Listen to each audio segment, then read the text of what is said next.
അതിപരിശുദ്ധമായ നാമം വാഴ്ത്തപ്പെടുമാറാകട്ടെ. 2026 ഏപ്രിൽ മാസം 28 വെളിപ്പാട് പുസ്തക പഠന പരമ്പരയുടെ 96 ക്ലാസ്സിലേക്ക് ക്രിസ്തുയേശുവിൻ്റെ ധന്യ നാമത്തിൽ ഏവരെയും വന്ദനം ചൊല്ലുന്നു. കർത്താവ് നമ്മെ ധാരാളമായിട്ട് അനുഗ്രഹിക്കുമാറാകട്ടെ. ഇപ്പോൾ നമ്മൾ ചിന്തിച്ചുകൊണ്ടിരിക്കുന്ന കൂടാര പെരുന്നാളാകുന്ന 1000 ആണ്ട് വാഴ്ചയിൽ പൈശാചിക സാന്നിധ്യമില്ലാത്ത, പിശാചിനെ ബന്ധിച്ച് 1000 ആണ്ടേക്ക് തടവറയിലിട്ട ശേഷം നടക്കുന്ന ഭൂമിയിലെ കർത്താവിൻ്റെ മഹത്വപൂർണമായിരിക്കുന്ന രാജ്യഭരണത്തിലെ അവസ്ഥയെക്കുറിച്ചാണ് ഇവിടെ നാം ചിന്തിച്ചുകൊണ്ടിരിക്കുന്നത്. ഇതേക്കുറിച്ച് നിരവധി പ്രവചന ഭാഗങ്ങൾ യെശയ്യാവിൻ്റെ പ്രവചനത്തിലും സെഫന്യാവിൻ്റെ പ്രവചനം, അതുപോലെ മറ്റിതര പ്രവചനങ്ങളിലൊക്കെ ഇത് സംബന്ധമായി കൊടുത്തിട്ടുണ്ട്. അതിൽ കഴിഞ്ഞ ദിവസം നമ്മൾ ചിന്തിച്ചുകൊണ്ടിരുന്ന വിഷയങ്ങൾ ഇവിടെ തുടർച്ചയായിട്ടാണ് നമ്മൾ ചിന്തിക്കുന്നത്. അപ്പോൾ 1000 ആണ്ട് വാഴ്ചയിലെ ആരാധനയെക്കുറിച്ചും അന്നത്തെ മനുഷ്യരുടെ ജീവിത നിലവാരങ്ങളെക്കുറിച്ചും ആരോഗ്യ മേഖലയെക്കുറിച്ചും ദൈവരാജ്യത്തിൻ്റെ ദൈവനഗരത്തിൻ്റെ ആധിപത്യത്തെക്കുറിച്ചും അതിർത്തികളെക്കുറിച്ചും അങ്ങനെ വിവിധ വിഷയങ്ങളെക്കുറിച്ച് നമുക്ക് പഠിക്കുവാൻ കർത്താവ് നമ്മെ സഹായിച്ചു. അന്നത്തെ ഭൂമിയും കാലാവസ്ഥയും അതുപോലെ യേശു സഹസ്രാബ്ദ വാഴ്ചയിലെ ഭരണം എന്നിവയെക്കുറിച്ചൊക്കെ നമ്മൾ ചിന്തിച്ചിരുന്നു. ഇന്ന് നമ്മൾ ചിന്തിക്കുന്നത് വന്യമൃഗങ്ങളും മനുഷ്യരും തമ്മിലുള്ള ഒരു ജീവിതത്തിൻ്റെ ഐക്യതയെക്കുറിച്ചാണ് നമ്മൾ ചിന്തിക്കുന്നത്. ഈ ഭാഗം വായിച്ച് എല്ലാം പഠിക്കണമെങ്കിൽ 1000 ആണ്ട് വാഴ്ചയെക്കുറിച്ച് ഏകദേശമായൊരു ധാരണ ആർക്കെങ്കിലും ഉണ്ടാകണമെങ്കിൽ ഞാൻ പറയുന്ന പ്രവചനത്തിൻ്റെ പ്രധാനപ്പെട്ട ഭാഗങ്ങൾ വായിച്ചാൽ 1000 ആണ്ട് വാഴ്ചയെക്കുറിച്ചുള്ള സംശയങ്ങൾ മാറിക്കിട്ടും. അതിൽ യെശയ്യാവിൻ്റെ പ്രവചനം 61 അധ്യായവും യെശയ്യാവിൻ്റെ പ്രവചനം 65 അധ്യായവും വായിക്കുന്ന പ്രിയപ്പെട്ടവർക്ക് ഇത് സംബന്ധമായിട്ടുള്ള നിരവധി സംശയങ്ങൾ മാറാനായിട്ട് ആ ഭാഗം വായിച്ചാൽ മതി. മറ്റിതര വേദപുസ്തക വചനഭാഗങ്ങളുണ്ട്. സങ്കീർത്തനങ്ങളുടെ നിരവധി ഭാഗങ്ങളെക്കുറിച്ച് നമുക്കറിയാം. എങ്കിലും പ്രധാനമായിട്ടും വളരെയധികം ഗൗരവതയോടെ വചന പഠിക്കുന്ന ആൾക്കാർക്ക് അത് സംബന്ധമായ കാര്യങ്ങളെക്കുറിച്ച് അറിയാം. എങ്കിലും സാധാരണ ഒരു വിശ്വാസി അറിഞ്ഞിരിക്കേണ്ട കാര്യങ്ങൾ 1000 ആണ്ട് വാഴ്ചയിലെ ജീവിതം എന്താകുന്നു, അല്ലെങ്കിൽ അന്ന് എന്താണ് ഇപ്പോഴത്തെ ജീവിതമായിട്ട് വ്യത്യാസം എന്താണ് എന്നത് മനസ്സിലാക്കുവാനായിട്ട് ഈ ഭാഗങ്ങൾ വായിച്ചാൽ മനസ്സിലാകാവുന്നതാണ്. 11 അധ്യായം മുഴുവനും ഇശായുടെ കുറ്റിയിരുന്ന് മുള പൊട്ടി പുറപ്പെട്ട് അവൻ ഭരിക്കുന്നതിനെക്കുറിച്ചുള്ള ഭാഗമാണ് 11 അധ്യായത്തിൽ രേഖപ്പെടുത്തിയിരിക്കുന്നത്.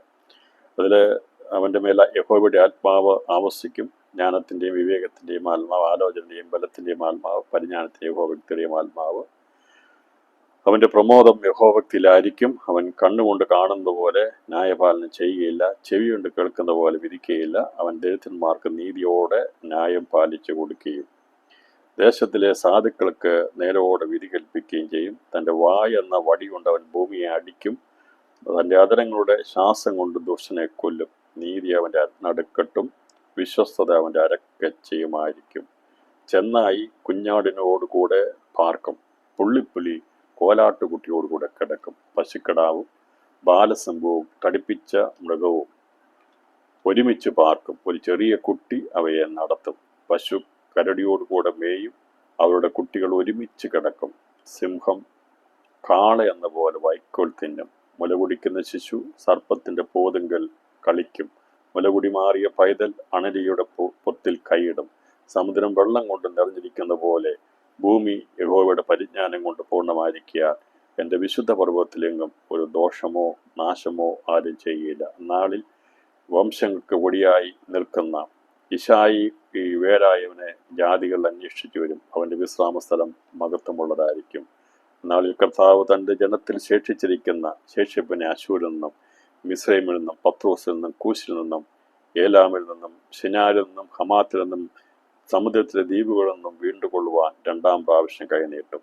അവൻ ജാതികൾക്ക് ഒരു കൊടിയുയർത്തി ഇസ്രായേലിൻ്റെ ഭക്തന്മാരെ ചേർക്കുകയും യഹൂദയുടെ ചെതറിപ്പോയവരെ ഭൂമിയുടെ 4 ദിക്കുകളിൽ നിന്ന് ഒന്നിച്ചു കൂട്ടുകയും ചെയ്യും. ഇങ്ങനെ യെശയ്യാവിൻ്റെ 11 അധ്യായം 1000 ആണ്ട് വാഴ്ചയിലെ ദാവീദിൻ്റെ സന്തതിയായി ദാവീദിൻ്റെ സിംഹാസനത്തിൽ നിന്ന് വാഴുന്ന യേശു ക്രിസ്തുവിനെ കുറിച്ചുള്ള രാജാവിൻ്റെ സമയത്തെ ഭരണത്തെക്കുറിച്ചും നീതിയോടെ ന്യായത്തോടെയുള്ള ഭരണമായിരിക്കും ഭൂമി നടക്കുന്നതിനെ കുറിച്ചാണ്. നീതി അവൻ്റെ നടുക്കെട്ടും വിശ്വസ്തത അവൻ്റെ അരക്കച്ചയുമായിരിക്കും. തുറന്നു പറയുന്നത്, കുഞ്ഞാട് ചെന്നായി കുഞ്ഞാടിനോട് കൂടെ പാർക്കും. ചെന്നായും കുഞ്ഞാട് ഒരിക്കലും ഒരുമിച്ച് പാർക്കാൻ കഴിയുന്നതല്ല. പുള്ളിപ്പുലി കോലാട്ടുകുട്ടിയോട് കൂടെ കിടക്കും. പശുക്കിടാവും ബാലസിംഹവും തടിപ്പിച്ച മൃഗവും ഒരുമിച്ച് പാർക്കും. ഒരു ചെറിയ കുട്ടി അവയെ നടത്തും എന്ന് പറഞ്ഞാൽ മനുഷ്യരിലെ ചെറിയ കുട്ടികൾ പോലും അനുസരണം കാണിക്കുന്ന രീതിയിൽ വന്യമൃഗങ്ങളൊക്കെ ആയിത്തീരും എന്നാണ് ഇവിടെ രേഖപ്പെടുത്തിയിരിക്കുന്നത്. ഇനി അതേക്കുറിച്ച് സംസാരിക്കുമ്പോൾ ഈ ചെറിയ കുട്ടി എന്ന് പറയുമ്പോൾ അതിൻ്റെ പ്രായം എത്രയൊക്കെ ആയിരിക്കും എന്നുള്ളത് മനസ്സിലാകണമെങ്കിൽ നമ്മൾ വിചാരിക്കുക മുലോടി മാറിയ കുഞ്ഞ് എന്നൊക്കെ പറഞ്ഞ് രേഖപ്പെടുത്തിയിട്ടുണ്ട്. അപ്പോൾ അതിനെക്കുറിച്ച് പറഞ്ഞിരിക്കുന്നത് ഇന്നത്തെ ശൈശവാവസ്ഥ പൈതൽ പ്രായം ബാല്യപ്രായമല്ല എന്നുള്ളത്.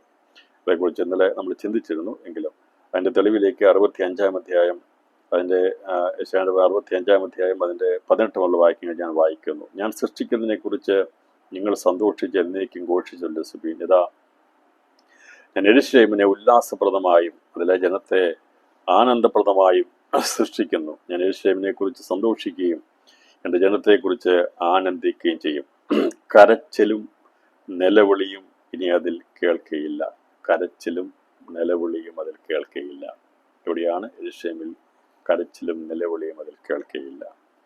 ഇപ്പോൾ കരയുന്നത് നിലവിളിക്കുന്നതിന് കാരണം എന്താണെന്ന് നമുക്കറിയാം. കരച്ചിലും നിലവിളിയും അത് പീഡിപ്പിക്കപ്പെടുമ്പോൾ, ഭാരപ്പെടുമ്പോൾ, മരിക്കുമ്പോഴൊക്കെയാണ്, ചെറുപ്രായത്തിലൊക്കെ മരിക്കുമ്പോഴൊക്കെയാണ് കരച്ചിലും നിലവിളിയും ഒക്കെ ഉണ്ടാകുന്നത്. അപകടങ്ങളിൽ മരിക്കുന്നത്, മറ്റു പല അവസ്ഥകളിൽ നമുക്ക് നിലവിളി ഉണ്ടാകുന്നത് ആ സന്ദർഭങ്ങളൊക്കെയാണ്. കരച്ചിലും നിലവിളിയും ഇനി അതിൽ കേൾക്കുകയില്ല. കുറേ ദിവസം മാത്രം ജീവിക്കുന്ന കുട്ടിയും ആയുസ് തികയാത്ത വൃദ്ധനും അവിടെ ഇനി ഉണ്ടാകുകയില്ല. ബാലൻ 100 വയസ്സ് പ്രായമുള്ളവനായി മരിക്കും. പാപിയോ 100 വയസ്സുള്ളവനായിരുന്നാലും ശപിക്കപ്പെടുമെന്നേ വരൂ. അവർ വീടുകളെ പണിത് പാർക്കും. അവർ മുന്തിരിത്തോട്ടങ്ങൾ ഉണ്ടാക്കി അവയിലെ ഫലം അനുഭവിക്കും. അവർ പണിക മറ്റൊരുത്തൻ പാർക്ക എന്ന് വരികയില്ല.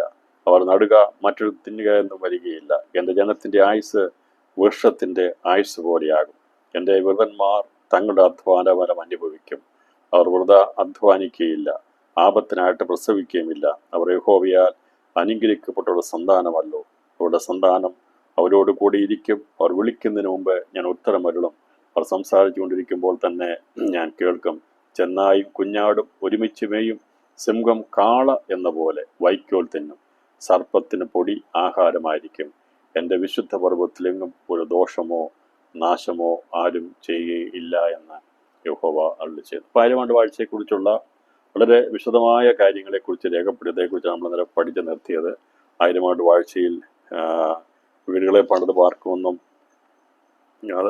ജനനവും മരണവും ഉണ്ടായിരിക്കുമെന്നുള്ളതും ആദമീയ ഭൂമിയിൽ മാറിപ്പോകാതെ പാവം മരണമൊന്നും ഉണ്ടാകുമെന്നുള്ളതും കണ്ണുനീരും കരച്ചിലും നിലവിളിയും ഉണ്ടായിരിക്കത്തില്ല എന്നതിനെക്കുറിച്ച് പറഞ്ഞു. എന്ന് പറഞ്ഞാൽ കർത്താവ് ഭരിക്കുന്ന വിശുദ്ധപരമായ യെരൂശലേമുള്ള ബന്ധത്തിൽ ഇതില്ല, ഉണ്ടാകത്തില്ല. ആഗോളപരമായ ലോകത്തോടുള്ള ബന്ധത്തിലും ദൈവസമാധാനം കൽപ്പിക്കുന്നതുകൊണ്ട് എല്ലാമായിട്ടും ഒരു ദൈവിക സമാധാനത്തിൽ ആയിരിക്കും സകലവും നടന്നു പോകുന്നത്. കാരണം സിംഹാസനത്തിനായിരിക്കുന്ന ഭരിക്കുന്നവൻ നീതിയുള്ളവനായതുകൊണ്ട് അവിടെ എല്ലാ കാര്യങ്ങളും അനുഗ്രഹ രീതിയിലായിരിക്കും ഭരണമെന്നുള്ളത് നമ്മൾ മനസ്സിലാക്കിയെടുക്കുന്നു. ഇന്ന് ഞാൻ തുടർന്ന് ചിന്തിക്കുന്നത് വന്യമൃഗങ്ങളും മനുഷ്യൻ തമ്മിലുള്ള ബന്ധത്തെ നമ്മൾ വായിച്ച ഭാഗത്തിൻ്റെ വ്യാഖ്യാനത്തിലേക്കാണ് പ്രവേശിക്കുന്നത്.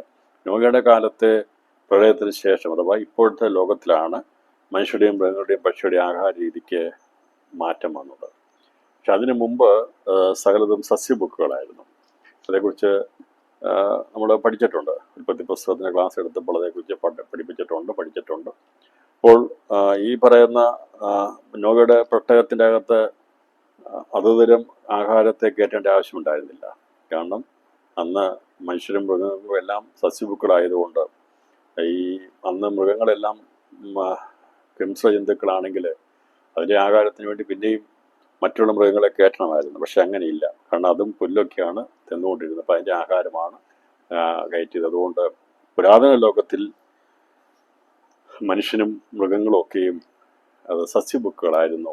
എന്നാൽ ഇപ്പോഴത്തെ ലോകത്തിലേക്കാണ് കാലാവസ്ഥയ്ക്ക് മാറ്റം വന്നപ്പോഴാണ് ദൈവം മാംസാഹാരം ഭക്ഷണത്തിന് അനുവദിച്ചു കൊടുത്തത്. അതുപോലൊപ്പം തന്നെ മൃഗങ്ങൾക്കും അതിൻ്റെ ആഹാര രീതിയിൽ മാറ്റം വരുവാൻ ഇടയായി തീർന്നു. അപ്പോൾ സസ്യബുക്കുള്ളത് മാംസബുക്കുകളായി തീർന്നു. എന്നാൽ എന്ന് വരെ ഇത് മാംസബുക്കുകളായി തീരും എന്നതിനെക്കുറിച്ച് കഴിഞ്ഞ ദിവസം നമ്മൾ ചിന്തിച്ചിരുന്നു.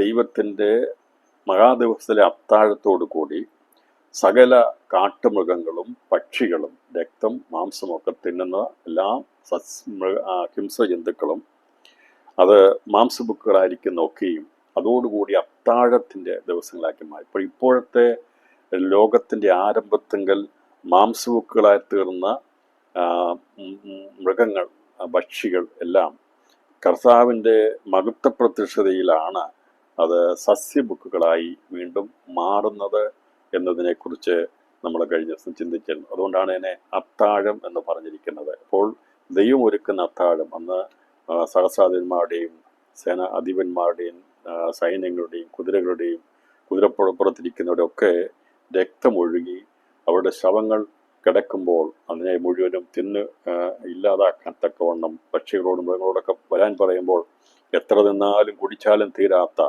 വലിയ ഒരു മഹായാഗമാണ് അന്ന് ഒരുക്കപ്പെടുന്നത്.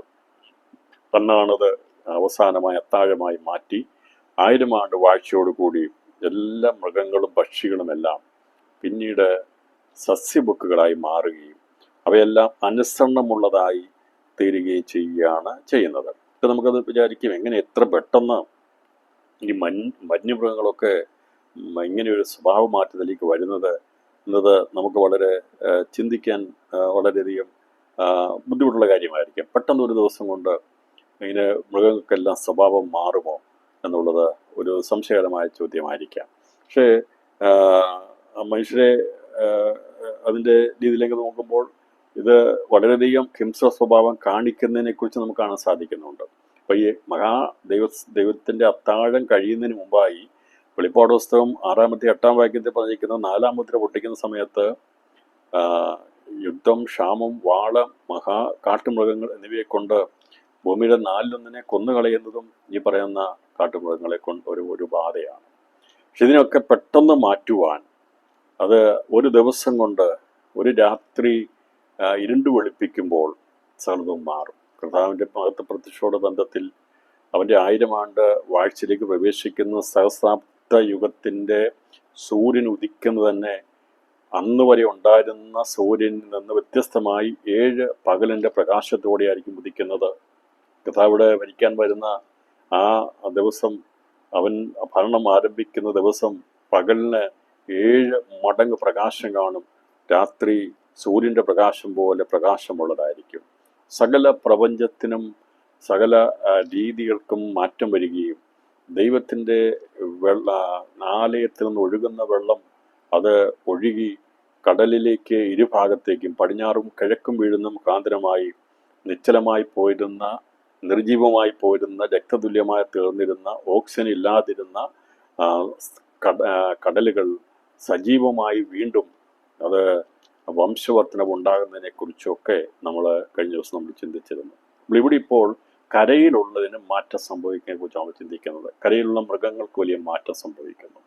ചെന്നായി കുഞ്ഞാടിനോടുകൂടെ പാർക്കും, പുള്ളിപ്പുലി കോലാട്ടുകുട്ടിയോട് കൂടെ കിടക്കും, പശുക്കിടാവും ബാലസിംഹവും തടിച്ച മൃഗവും ഒരുമിച്ച് പാർക്കും, ഒരു ചെറിയ കുട്ടി അവയെ നടത്തും, പശു കരടിയോടുകൂടെ മേയും, ഇവയുടെ കുട്ടികൾ ഒരുമിച്ച് കിടക്കും, സിംഹം കാള എന്ന പോലെ വൈക്കോൽ തിന്നും, മുല കുടിക്കുന്ന ശിശു സർപ്പത്തിൻ്റെ പോതെങ്കിൽ കളിക്കും, മുലകുടി മാറിയ പൈതൽ അണലിയുടെ പൊത്തിൽ കൈയിടും എന്ന് പറഞ്ഞാൽ വിഷമോ മറ്റുള്ള പ്രശ്നങ്ങളോ ഒന്നുമില്ലാത്ത ഒരു അന്തരീക്ഷം, ഒരു ജീവിത രീതി, ഭയപ്പെടാത്ത ഒരു ദിവസം വരാൻ പോകുന്നു.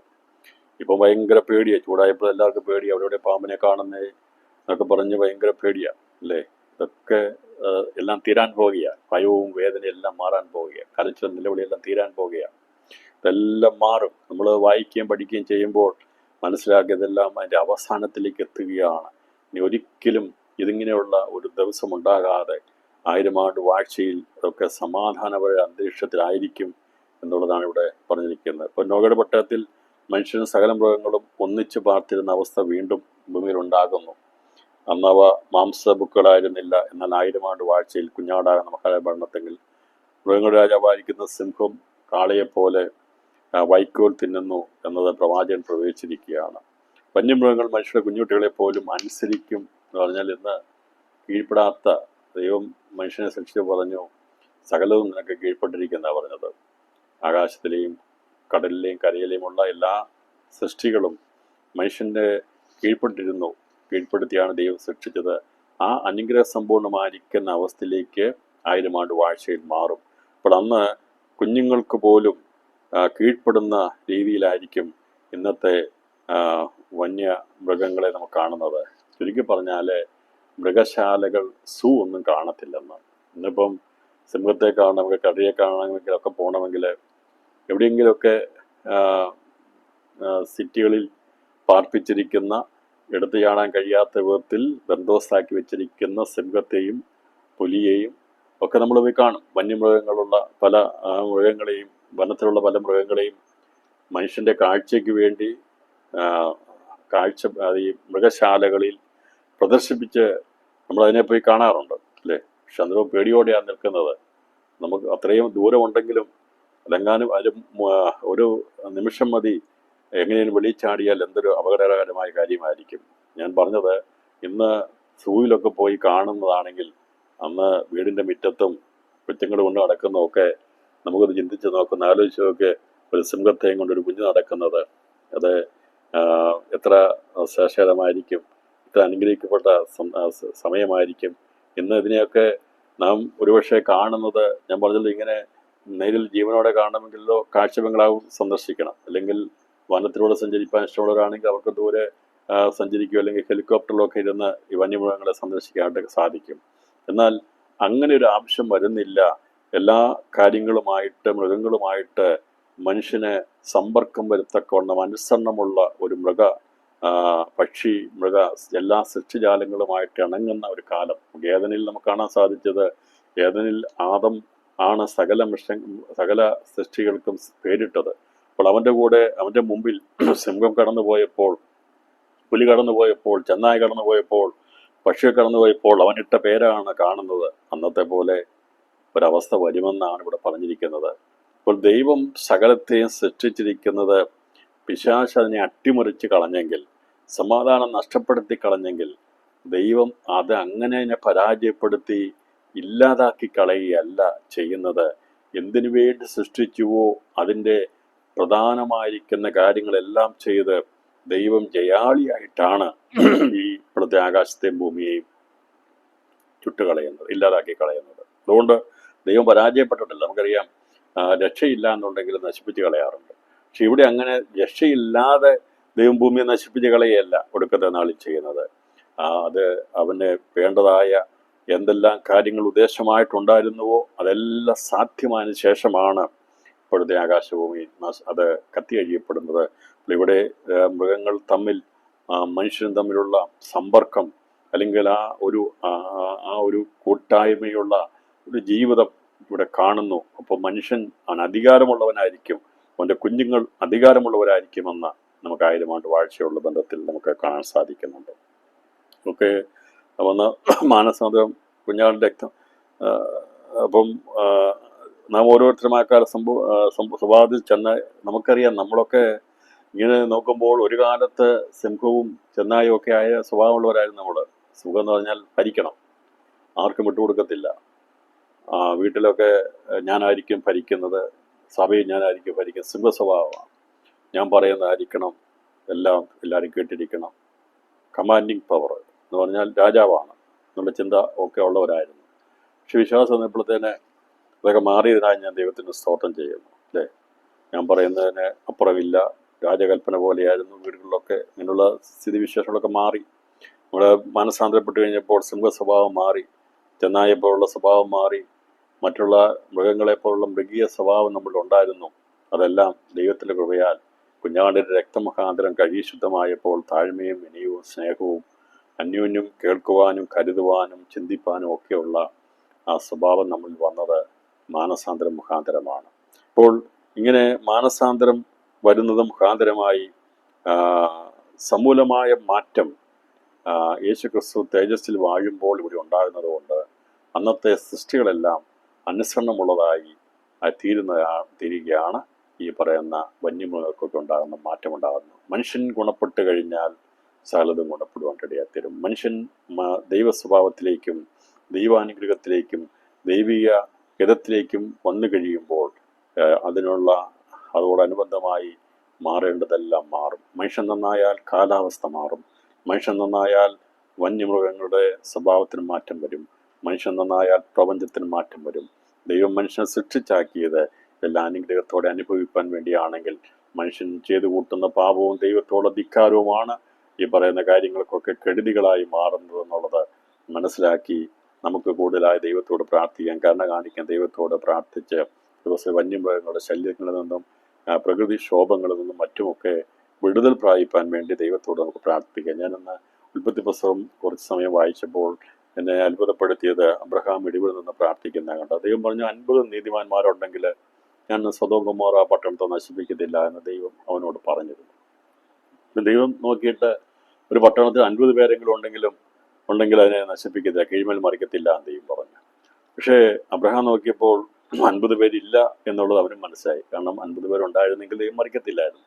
അപ്പോൾ അബ്രഹാം ഇടിവിൽ നിന്നിട്ട് പറഞ്ഞു, അവൻ 5 എന്നുള്ള കണക്കിൽ ആദ്യം തുടങ്ങി. ഞാൻ പറഞ്ഞു 45 പേരുണ്ടെങ്കിൽ മറിക്കുമോ എന്ന് ചോദിച്ചു. ദൈവം പറഞ്ഞില്ല, നശിപ്പിക്കത്തില്ല എന്ന് പറഞ്ഞു. പിന്നെ അവൻ പറഞ്ഞു അത് 40 ആയാൽ മറിക്കുമോ, അതിനെ ഇല്ലാതാക്കുമോ? ഇല്ല എന്ന് പറഞ്ഞു. 40 പേരില്ലായിരുന്നു. പിന്നെ അവൻ 10ലേക്ക് വന്നു. 30 പേര് ഉണ്ടെങ്കിലും ദൈവത്തോട് 30 പേരുണ്ടെങ്കിൽ കർത്താവ് പറഞ്ഞില്ല, ഞാൻ നശിപ്പിക്കത്തില്ല എന്ന് പറഞ്ഞു. പിന്നീട് അവൻ ചോദിക്കുകയാണ് 20 പേരുണ്ടെങ്കിൽ നീ അതിനെ നശിപ്പിക്കുമല്ലോ ചോദിച്ചു. ദൈവം പറഞ്ഞില്ല, 20 പേരുണ്ടെങ്കിൽ നശിപ്പിക്കത്തില്ല എന്ന് പറഞ്ഞു. അവസാനമായിട്ട് അബ്രഹാം ഒരു കണക്ക് പറഞ്ഞു. ദൈവമേ, 10 പേരുണ്ടെങ്കിൽ നീ അത് നശിപ്പിക്കുമോ എന്ന് ചോദിച്ചപ്പോൾ കർത്താവ് പറഞ്ഞു, നശിപ്പിക്കത്തില്ല എന്ന് പറഞ്ഞു. അപ്പോൾ 10 പേരുണ്ടെങ്കിൽ നശിപ്പിക്കത്തില്ല എന്നുള്ളത് ദൈവം സമ്മതിച്ചു. ഇത് തന്നെയല്ലേ നോഹയുടെ കാലത്ത് സംഭവിച്ചത്? 10 പേരുണ്ടായിരുന്നെങ്കിൽ ദൈവം നശിപ്പിക്കും. 8 പേരെ അന്ന് ഉണ്ടായിരുന്നുള്ളൂ. അപ്പം 10ൽ താഴെയുള്ള ഒരു സംഖ്യയിലേക്ക് വന്നപ്പോൾ ഞാൻ അതിനെ കമ്പയർ ചെയ്ത് പഠിച്ചപ്പോൾ എനിക്കതാ മനസ്സിലായത്. അപ്പോൾ ദൈവം ക്ഷമിച്ച് 10 പേരെ വരെ ഉണ്ടെങ്കിൽ ദൈവം ക്ഷമ കാണിക്കും. എന്നാൽ നോഹയുടെ കാലത്തും 10 എന്നല്ല 8ലേക്ക് ചുരുങ്ങി, അതും ഇനി ഇല്ലാതാകും എന്ന് കണ്ടപ്പോൾ ദൈവം ചെയ്തോടെ ന്യായം വിധിച്ചു. അതിനെ ദൈവം വെള്ളം കൊണ്ട് ന്യായം വിധിച്ചു. സൊദോം ഗൊമോറയെ ദൈവം തീ കൊണ്ട് കത്തിക്കുന്ന സമയത്തും ദൈവം ചോദിച്ച കണക്ക് 10 പേരുണ്ടോ എന്ന് ചോദിച്ചത്. 10 പേരുണ്ടെങ്കിൽ ഞാൻ നശിപ്പിക്കത്തില്ല എന്ന് പറഞ്ഞു. 10 പേരവിടെ ഇല്ലായിരുന്നു. പറഞ്ഞുപോയ ലോത്തും അവൻ്റെ ഭാര്യയും 2 മക്കളും 4 പേരുണ്ടായിരുന്നുള്ളൂ. 4 പേര് ഓടിപ്പോയി. പക്ഷേ അതിൻ്റെ പരിതാപകരമായ അവസ്ഥയെക്കുറിച്ച് നമുക്കറിയാം. ഈ സ്വത്ത് കെട്ടിപ്പടുക്കി ഇവിടെ ഭൂമിയിലുള്ള കാര്യങ്ങൾക്ക് വേണ്ടി നോക്കി ജീവിച്ച ലോത്തിനെല്ലാം വിട്ടോടിപ്പോകേണ്ടതായിട്ട് വന്നു. എന്നാൽ അബ്രഹാം ഒരിടത്തൊന്നും ഓടിപ്പോയിട്ടില്ല. അവന് പ്രശ്നങ്ങളും പ്രതിസന്ധികളും വന്നപ്പോൾ അവനവിടെ നിന്ന് സഞ്ചരിച്ച് മറ്റൊരു സ്ഥലത്തേക്ക് പോയിട്ടുണ്ട്. പക്ഷേ അവൻ ഓടിപ്പോയതായിട്ടെങ്ങും പറയുന്നില്ല. അബ്രഹാം ഓടിപ്പോയില്ല. എന്ന് പറഞ്ഞാൽ ദാവീദ് ഓടിപ്പോയിട്ടുണ്ട്. ഞാൻ പറഞ്ഞുള്ള സന്ദർഭങ്ങളുടെ ബന്ധത്തിൽ പഠിക്കുമ്പോൾ ഓടിപ്പോകുന്ന തെറ്റാണെന്നല്ല പറഞ്ഞത്. പക്ഷേ ലോത്ത് ഓടിയതുപോലെ പരാജയപ്പെട്ട് അബ്രഹാം ഓടിപ്പോയിട്ടില്ല. അപ്പോൾ ഓടിപ്പോകേണ്ട ഒരു ഗതി വരികയും എല്ലാം തനിക്ക് സമ്പാദിച്ചു വെച്ചെന്നെല്ലാം നഷ്ടപ്പെടുത്തി ഓടേണ്ടതായിട്ട് തോന്നുന്നു. കാരണം വരാൻ കാരണം ആ ദേശത്ത് 10 നീതിമാന്മാർ പോലും ഇല്ലാതിരുന്നത് കൊണ്ടാണ് അങ്ങനെ ഒരു സാഹചര്യം ഉണ്ടായത് എന്നാണ് നമുക്ക് മനസ്സിലാക്കാൻ സാധിക്കുന്നത്. എന്നാൽ 1000 ആണ്ട് വാഴ്ചയിൽ നീതിമാന്മാരുടെ എണ്ണം വളരെ അധികമായിരിക്കും. അന്ന് ദുഷ്ടന്മാരുടെ എണ്ണം കുറവായിരിക്കും. അതുകൊണ്ടാണ് നാശമോ ദോഷമോ ഉണ്ടാകാത്ത ഒരു സാഹചര്യം ഉണ്ടാകും. ഇത് മനസ്സിലാക്കിയാൽ മതി. ഈ നീതിമാന്മാരുടെ എണ്ണം കുറഞ്ഞു പോകുമ്പോൾ അസ്ഥിരതയുണ്ടാകും, അപകടങ്ങളുണ്ടാകും, പ്രശ്നങ്ങളുണ്ടാകും, ഇടിവ് നിൽക്കാൻ ആരും കാണത്തില്ല. എന്നാൽ 10ലധികം ആൾക്കാരെങ്കിലും ഉണ്ടെങ്കിൽ ദൈവം ദേശത്തോട് കരുണ കാണിക്കും. അങ്ങനെയാണെങ്കിൽ 1000 ആണ്ട് വാഴ്ചയിലേക്ക് പ്രവേശിക്കുന്ന മുഴുവൻ നീതിമാന്മാരായിട്ടുള്ളവരല്ലേ? അങ്ങനെയാണെങ്കിൽ അവിടുത്തെ സാഹചര്യങ്ങൾക്ക് വലിയ അനുഗ്രഹമല്ലേ ഉണ്ടാകേണ്ടത്? ഇത് ചിന്തിച്ചാൽ മതി. ഇപ്പോൾ കാര്യങ്ങൾ മനസ്സിലായല്ലോ. എന്തുകൊണ്ടാണ് 1000 ആണ്ട് വാഴ്ചയിൽ പെട്ടെന്ന് സ്ഥിതിഗതികൾ മാറുന്നതെന്ന് മനസ്സിലായല്ലോ. അപ്പോൾ ദൈവം നാശമയക്കുന്നതിന് കാരണം നീതിമാന്മാരുടെ എണ്ണം കുറഞ്ഞു പോകുന്നതുകൊണ്ടാണ്. 10ൽ താഴെയാകുമ്പോൾ ദൈവനെ കീഴ്മേൽ മറിച്ചില്ലാതാക്കി കളയും. എന്നാൽ 1000 ആണ്ട് വാഴ്ചയിൽ ദൈവ രാജ്യത്തിലേക്ക്, സ്വർഗരാജ്യത്തിലേക്ക് അഥവാ പിതാവിൻ്റെ രാജ്യത്തിലേക്ക് പ്രവേശിക്കുന്നത് മനുഷ്യരാകുന്ന നീതിമാന്മാരായതുകൊണ്ട് അവരുടെ ഇടയിൽ ആ നീതി ഉള്ളതുകൊണ്ട്, വെളിച്ചമുള്ളതുകൊണ്ട്, സമാധാനമുള്ളതുകൊണ്ട്, സന്തോഷമുള്ളതുകൊണ്ടാണ് ഈ പറയുന്ന പ്രകൃതിക്കും വന്യമൃഗങ്ങൾക്കും എല്ലാം മാറ്റമുണ്ടാകുന്നത്. മനുഷ്യനോടുള്ള ബന്ധത്തിലാണ് പ്രപഞ്ചം നിലനിൽക്കുന്നത്. മനുഷ്യനോടുള്ള ബന്ധത്തിലാണ് പ്രപഞ്ചം നിലനിൽക്കുന്നത്. മനുഷ്യന് എങ്ങനെയാണോ അതനുസരിച്ചായിരിക്കും ഒരു ദേശത്തിൻ്റെ അനുഗ്രഹവും അഭിവൃദ്ധിയും നിലനിൽക്കുന്നത് എന്നാണ് ഇവിടെ ചുരുക്കമായി മനസ്സിലാക്കാൻ സാധിക്കുന്നത്. ഇവിടെ ഇതേക്കുറിച്ച് ഈ പറയുന്ന കാര്യങ്ങൾ മനസ്സിലായല്ലോ. അപ്പോൾ നമുക്ക് ഇന്ന് കാഴ്ച ബംഗ്ലാവിലൊക്കെ പോയി കണ്ട് ആടിനെയും ഹിംസകളായിരിക്കുന്ന സിംഹത്തെയും പുലിയെയും പെരുമ്പാമ്പിനെയും പാമ്പിനെയും ഒക്കെ കണ്ട് നമ്മൾ മടങ്ങിപ്പോരുമ്പോൾ ഓർത്തുകൊള്ളുക, ഇതൊക്കെ ഇന്ന് കാഴ്ച ബംഗ്ലാവിലും വനത്തിലുമൊക്കെ നിൽക്കുന്നെങ്കിൽ ഇതിനെല്ലാം വെളി വരുന്നൊരു കാലമുണ്ട്. എന്നാൽ അതിന് ശേഷമായി ഇതെല്ലാം മനുഷ്യർക്ക് കീഴ്പ്പെടുന്ന ഒരു കാലഘട്ടം വരുന്നു, 1000 ആണ്ട് വാഴ്ചകൾ. അപ്പോൾ എന്തെല്ലാമാണോ ഇന്ന് നാം കാണുന്നത് അത് അധികമായി വിപത്തിലേക്കും അപകടകരമായ രീതിയിലേക്കുമാണ് എതിർ ക്രിസ്ത്യൻ്റെ ഭരണകാലത്തിലേക്ക് പോകുന്നത്, മാക്സിമത്തിലേക്ക് പോകുമ്പോൾ. എന്നാൽ എതിർ ക്രിസ്ത്യൻ്റെ ഭരണം കഴിഞ്ഞ് സഹസ്രാബ്ദ വാഴ്ചയിലേക്ക് വരുമ്പോൾ ഇതിനെല്ലാം നേർവിപരീതമായിട്ടുള്ള വലിയ അനുഗ്രഹിക്കപ്പെട്ട ഒരു ജീവിത നിലവാരത്തിലേക്കാണ് മാറ്റപ്പെടുന്നുള്ളത് വളരെ എളുപ്പത്തിൽ നമുക്ക് ചിന്തിക്കാനായിട്ട് സാധിക്കും. ആരോഗ്യ മേഖലയെക്കുറിച്ച് പറഞ്ഞാൽ യെശയ്യാവിൻ്റെ പുസ്തകം 35-ാം അധ്യായം അതിൻ്റെ 5-6 വാക്യങ്ങൾ വായിക്കുമ്പോൾ, അന്ന് കുരുടന്മാരുടെ കണ്ണ് തുറന്നു വരും, ചെകിടന്മാരുടെ ചെവി അടഞ്ഞിരിക്കുകയുമില്ല. അന്ന് മുടന്തൻ മാനിനെ പോലെ ചാടും, ഊമന്റെ നാവും ഉല്ലസിച്ച് ആനന്ദിക്കും. അപ്പോൾ ഇപ്പോൾ ചെകിടന്മാരുണ്ട്, കണ്ണു തുറക്കാൻ കുരുടന്മാരുണ്ട്. ദൈവം പറഞ്ഞ കുരുടനെയും ചെകിടനെയും ഒക്കെ ഞാൻ സൃഷ്ടിച്ചെന്ന്. ദൈവമാണ് സൃഷ്ടിച്ചിരിക്കുന്നത്. അതെ, അങ്ങനെ ആയതുകൊണ്ട് അവരാരും പാപികളാണെന്നോ അവർ തള്ളപ്പെട്ടവരാണെന്നോ അല്ല ദൈവം പറഞ്ഞത്. കർത്താവ് പറഞ്ഞു, ഒരുപക്ഷെ അവർ ബലഹീനരായിട്ട് ജനിച്ചെങ്കിൽ അതിൻ്റെ കാരണം ഞാനാണ്. എനിക്കറിയാം അവരെ എന്തിനു വേണ്ടിയാണ് അങ്ങനെ സൃഷ്ടിച്ചെന്നുള്ളത്. കുരുടന്മാർ കണ്ണ് തുറന്നു വരും, ചേടന്മാരുടെ ചെവി അടഞ്ഞിരിക്കുകയില്ല. അന്ന് മുടന്തൻ മാനിനെ പോലെ ചാടും, ഊമന്റെ നാവും ഉല്ലസിച്ച് ഘോഷിക്കും. ഇതൊക്കെ കർത്താവിൻ്റെ ഒന്നാമത്തെ വരവെങ്കിൽ നമ്മൾ കണ്ടിട്ടുണ്ട്.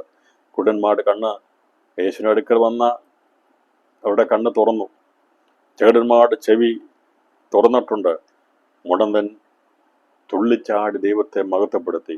കർത്താവിൻ്റെ കാലത്തും ദൈവസഭയുടെ കാലത്തും പരിശുദ്ധാത്മാവിനാൽ ശുശ്രൂഷകൾ നടക്കുന്നുമുണ്ട്. ഊമന്റെ നാവ് ഘോഷിച്ച് ഉല്ലസിക്കും. ഇതൊക്കെ നടക്കുന്നുണ്ട്. അത് പ്രകടമായി വെളിപ്പെട്ടു തുടങ്ങിയത് കർത്താവിൻ്റെ കാലത്താണ്. യേശുക്രിസ്തു വന്ന സമയം മുതൽ കുരുടന്മാരുടെ കണ്ണ് തുറന്നും ചെകിടന്മാരുടെ ചെവി അടഞ്ഞും തുറന്നും മുടന്തനെ സൗഖ്യമാക്കി അവൻ തുള്ളിച്ചാടി സന്തോഷിക്കുന്ന അനുഭവത്തിലേക്ക് ഊമന്റെ നാവ് ദൈവത്തെ സ്തുതിക്കുന്ന രീതിയിലേക്കൊക്കെ മാറ്റിയതായിട്ട് നമുക്ക് കാണാൻ സാധിക്കുന്നത്. സഭയോടുള്ള ബന്ധത്തിലും പരിശുദ്ധാത്മാവിൻ്റെ യുഗത്തിലും നടക്കുന്നുണ്ട്. എന്നാൽ 1000 ആണ്ട് വാഴ്ചയിൽ അങ്ങനെ ചില ആൾക്കാർക്ക് മാത്രമല്ല അത് ലഭിക്കുന്നത്. അന്ന് ഒരൊറ്റ കുരുടൻ പോലും 1000 ആണ്ട് വാഴ്ചയിൽ കാണത്തില്ല, ഒരു ചെകിടൻ പോലും കാണുകയില്ല, ഒരു മുടന്തൻ പോലും കാണത്തില്ല, ഒരു ഊമൻ പോലും കാണത്തില്ല. ഞാൻ പറഞ്ഞത്, ഇന്നത്തെ ലോകത്തിൽ ഇങ്ങനെയൊക്കെ ഉള്ളതുണ്ടെങ്കിൽ അന്ന് അങ്ങനെയുള്ള ഒരൊറ്റ വ്യക്തി പോലും ഉണ്ടാകത്തില്ല.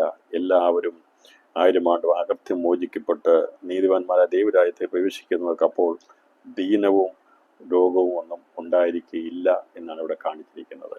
അപ്പോൾ അങ്ങനെ നാം ദൈവം വായിക്കുമ്പോൾ ഇതെല്ലാം പഠിക്കുമ്പോൾ സന്തോഷമുണ്ടാകണം. ഒരു കാലമുണ്ട് ഈ ലോകത്തിലേക്ക് ഇപ്പോൾ ഇതെല്ലാം കണ്ട് നെടുവേർപ്പെടുക, അയ്യോ എന്ന് പറയുകയാണ്. അവിടെ ഇത് വരുന്നേ, ഇവിടെ ചൂട് വർദ്ധിക്കുന്നേ എന്നൊക്കെ നമ്മൾ വിലപിക്കുമ്പോൾ കർത്താവ് പറയും, ഇതെല്ലാം അങ്ങനെ പോകണം.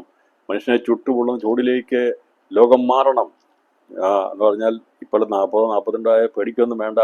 50, 60, 70 ഒക്കെ ആകും. ഒരു കാലം വരാൻ പോവുകയാണ്. മനുഷ്യനെ ചുട്ടുപൊള്ളുന്ന അനുഭവത്തിലേക്ക് വരും എന്ന്, വെള്ളം തിളച്ചു പൊങ്ങുന്ന രീതിയിലേക്കുള്ള ചൂട് വരുമെന്ന് വേദപുസ്തകം തെളിവ് നൽകുന്നുണ്ട്. അതുകൊണ്ട് ഇന്ന് കിടന്ന് കാറുകയും വേർപ്പെടുകയും വേണ്ട. ദൈവം പരീക്ഷയുടെ നീക്കുപോക്ക് നൽകുന്നതാ.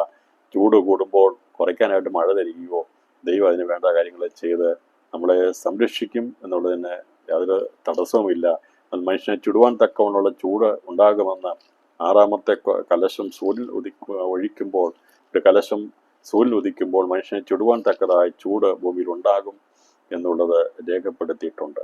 അപ്പോൾ അന്നും മനുഷ്യൻ ദൈവത്തിന് നന്ദി കൊടുക്കാതെ നാലാമത്തെ കലശം സൂര്യൻ ഒഴിച്ചപ്പോൾ മനുഷ്യരെ ചുടുവാൻ തക്കവണ്ണം, ഇപ്പോൾ തീ കൊണ്ട് മനുഷ്യരെ ചുടുവാൻ തക്കവണ്ണം അതിന് അധികാരം ലഭിച്ചു. മനുഷ്യർ അത്യുഷ്ണത്താൽ വെന്തുപോയി എന്ന് പറഞ്ഞു. അത്യുഷ്ണത്താൽ വെന്തുപോയി വായിച്ചു വെച്ചു, പഠിച്ചു വെച്ചു. ഇവിടെ 16 ഇത് വായിച്ചിട്ട് ഇതാണ് വെളിപ്പാട് പുസ്തകത്തിൽ എഴുതിയിരിക്കുന്നത് നിവൃത്തിയായിരുന്നാലും പഠിപ്പിക്കരുത്. പലർക്കും തെറ്റുപറ്റുന്നതാ. ഈ ഇന്നത്തെ പേപ്പറൊക്കെ വായിച്ചിട്ട് വെന്തുപോയി, ചിലത് തൊലി അവിടെ വെന്തുപോയി എന്ന് പറയുമ്പോൾ തന്നെ അയ്യോ ഇത് വെളിപ്പാട് പുസ്തകം 16 അധ്യായത്തിലെ 4-ാമത്തെ കലശം സൂര്യൻ ഒഴിച്ച സംഭവമാണ്, കാലമാണെന്ന് പഠിപ്പിക്കരുത്. ഇതല്ല, ഇപ്പോൾ കാണുന്ന ഒന്നും ഇതല്ല. ഞാൻ പറഞ്ഞല്ലോ, വെള്ളം തിളച്ചു പൊങ്ങുന്ന രീതിയിലേക്ക് വരും, മനുഷ്യനെ ചുടുവാൻ തക്കവണ്ണം ചൂട് വരും. പക്ഷേ അതിനൊക്കെ മുമ്പായിട്ട് ദൈവം തൻ്റെ സഭയെ ചേർക്കും, കർത്താവ് ചെയ്യാനുള്ളതൊക്കെ ചെയ്യും. അന്നും ആ കാലഘട്ടത്തിലും ഇവിടെ നീതിമാന്മാരായിട്ടുള്ള വിശുദ്ധന്മാരായിട്ടുള്ളവരുണ്ടായിരിക്കും. അവരെ ദൈവം സംരക്ഷിക്കും എന്നുള്ളതിനും നമ്മൾ ദൈവത്തിൻ്റെ തെളിവിൽ നമുക്ക് മനസ്സിലാക്കാൻ സാധിക്കുന്നുണ്ട്. അപ്പോൾ എന്താണ് 1000 ആണ്ട് വാഴ്ചയിലെ പ്രത്യേകത എന്ന് പറഞ്ഞാൽ നല്ല ആഹാരം, ഉത്തമമായ വെള്ളം. ഏറ്റവും നല്ല വെള്ളം എവിടെയുള്ളതെന്നറിയാമോ? ഏറ്റവും നല്ല വെള്ളത്തെക്കുറിച്ച് പറയുക ലബാനോനിലെ വെള്ളമാണ്. ഉത്തമവും ശ്രേഷ്ഠമായ വെള്ളം കുടിക്കുന്ന, അതാണ് ഇവിടുത്തെ ദേവദാരുക്കളുടെ പ്രത്യേകത. ലബാനോനിലെ വെള്ളം ഏറ്റവും ഉത്തമവും ശ്രേഷ്ഠമായതാണ്. അപ്പം അതിലെ ദേവദാരുക്കൾ ഏറ്റവും ഉയരം കൊണ്ട് മനോഹരമായി തീരാൻ കാരണമായിട്ടുണ്ട് വെള്ളത്തിൻ്റെ പ്രത്യേകതയാണ്. നല്ല വെള്ളം തേടിപ്പോകണമെങ്കിൽ ലബാനോനിലെ വെള്ളം പോയി കുടിച്ചാൽ മതി. ഇന്ന് ബെയ്റൂട്ടൊക്കെ ഉൾപ്പെടുന്ന ലബാനോനിലെ വെള്ളമാണ് ഏറ്റവും നല്ല വെള്ളമെന്ന് എഗസ്കേൽ ബന്ധത്തിൽ പറഞ്ഞിട്ടുണ്ട്. അത് ആ വെള്ളത്തെക്കുറിച്ച് രേഖപ്പെടുത്തി കഴിഞ്ഞാൽ പറഞ്ഞതേ ഉള്ളൂ.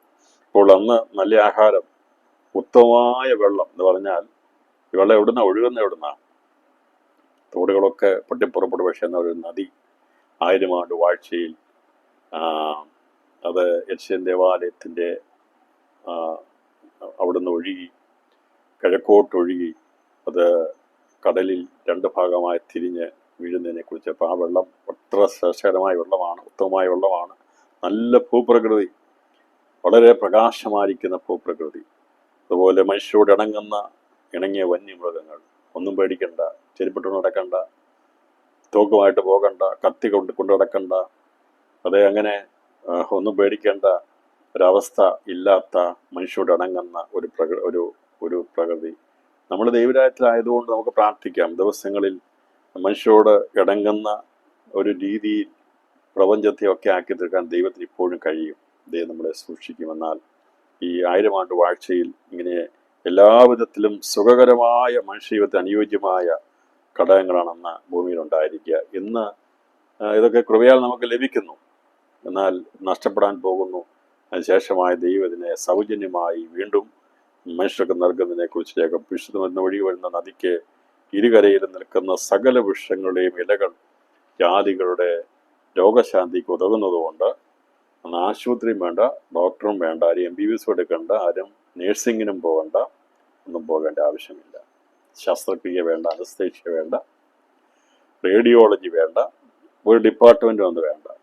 പക്ഷെ ഇന്ന് ഇതൊക്കെ ആവശ്യമാണ്, കൂടി വരിക. ഇന്ന് ഡോക്ടർമാരുടെ എണ്ണം തികയുന്നില്ല, ആശുപത്രിയുടെ എണ്ണം തികയുന്നില്ല. എന്നാൽ ഇത് 1000 ആണ്ട് വാഴ്ചയിൽ കഥ പറഞ്ഞിരിക്കുന്ന അന്ന് ആശുപത്രി വേണ്ട, ഡോക്ടർമാർ വേണ്ട, ശസ്ത്രക്രിയ വേണ്ട, ഒന്നും വേണ്ട. കാരണം ഈ നദിക്ക് അക്കരയും ഇക്കരയും നിൽക്കുന്ന വൃക്ഷങ്ങളുടെ ഫലം ജാതികൾക്ക് അത് രോഗത്തിന് സൗഖ്യമാണ്. ആർക്കെങ്കിലും രോഗം എന്ന് പറഞ്ഞു കഴിഞ്ഞാൽ ഇന്ന് സ്പെഷ്യലിസ്റ്റ് ഹോസ്പിറ്റലിലേക്കാണ് കൊണ്ടുപോകുന്നതെങ്കിൽ അന്ന് ദൂരെയുള്ള സ്ഥലങ്ങളിൽ നിന്നൊക്കെ ആൾക്കാർ വന്ന് ഇതിൻ്റെ കരയിൽ നിൽക്കുന്ന വൃക്ഷത്തിൻ്റെ ഇല പറിച്ച് തിന്നും. അപ്പോൾ ഇലയിൽ നിന്ന് സൗഖ്യമുണ്ടാകും. ഈ ഇലയിൽ നിന്നുണ്ടാക്കുന്ന മരുന്നുകളെക്കുറിച്ച് നമുക്കറിയാമല്ലോ. ഇലകൾ അത് ഭക്ഷ്യയോഗ്യമാണ്. ഇലകളിൽ നിന്ന് മരുന്നുണ്ടാക്കുന്നുള്ള രീതിയിലൊക്കെ നമുക്കറിയാം. അതിനുള്ള മെഡിക്കൽ സിസ്റ്റമൊക്കെ ഉണ്ട്.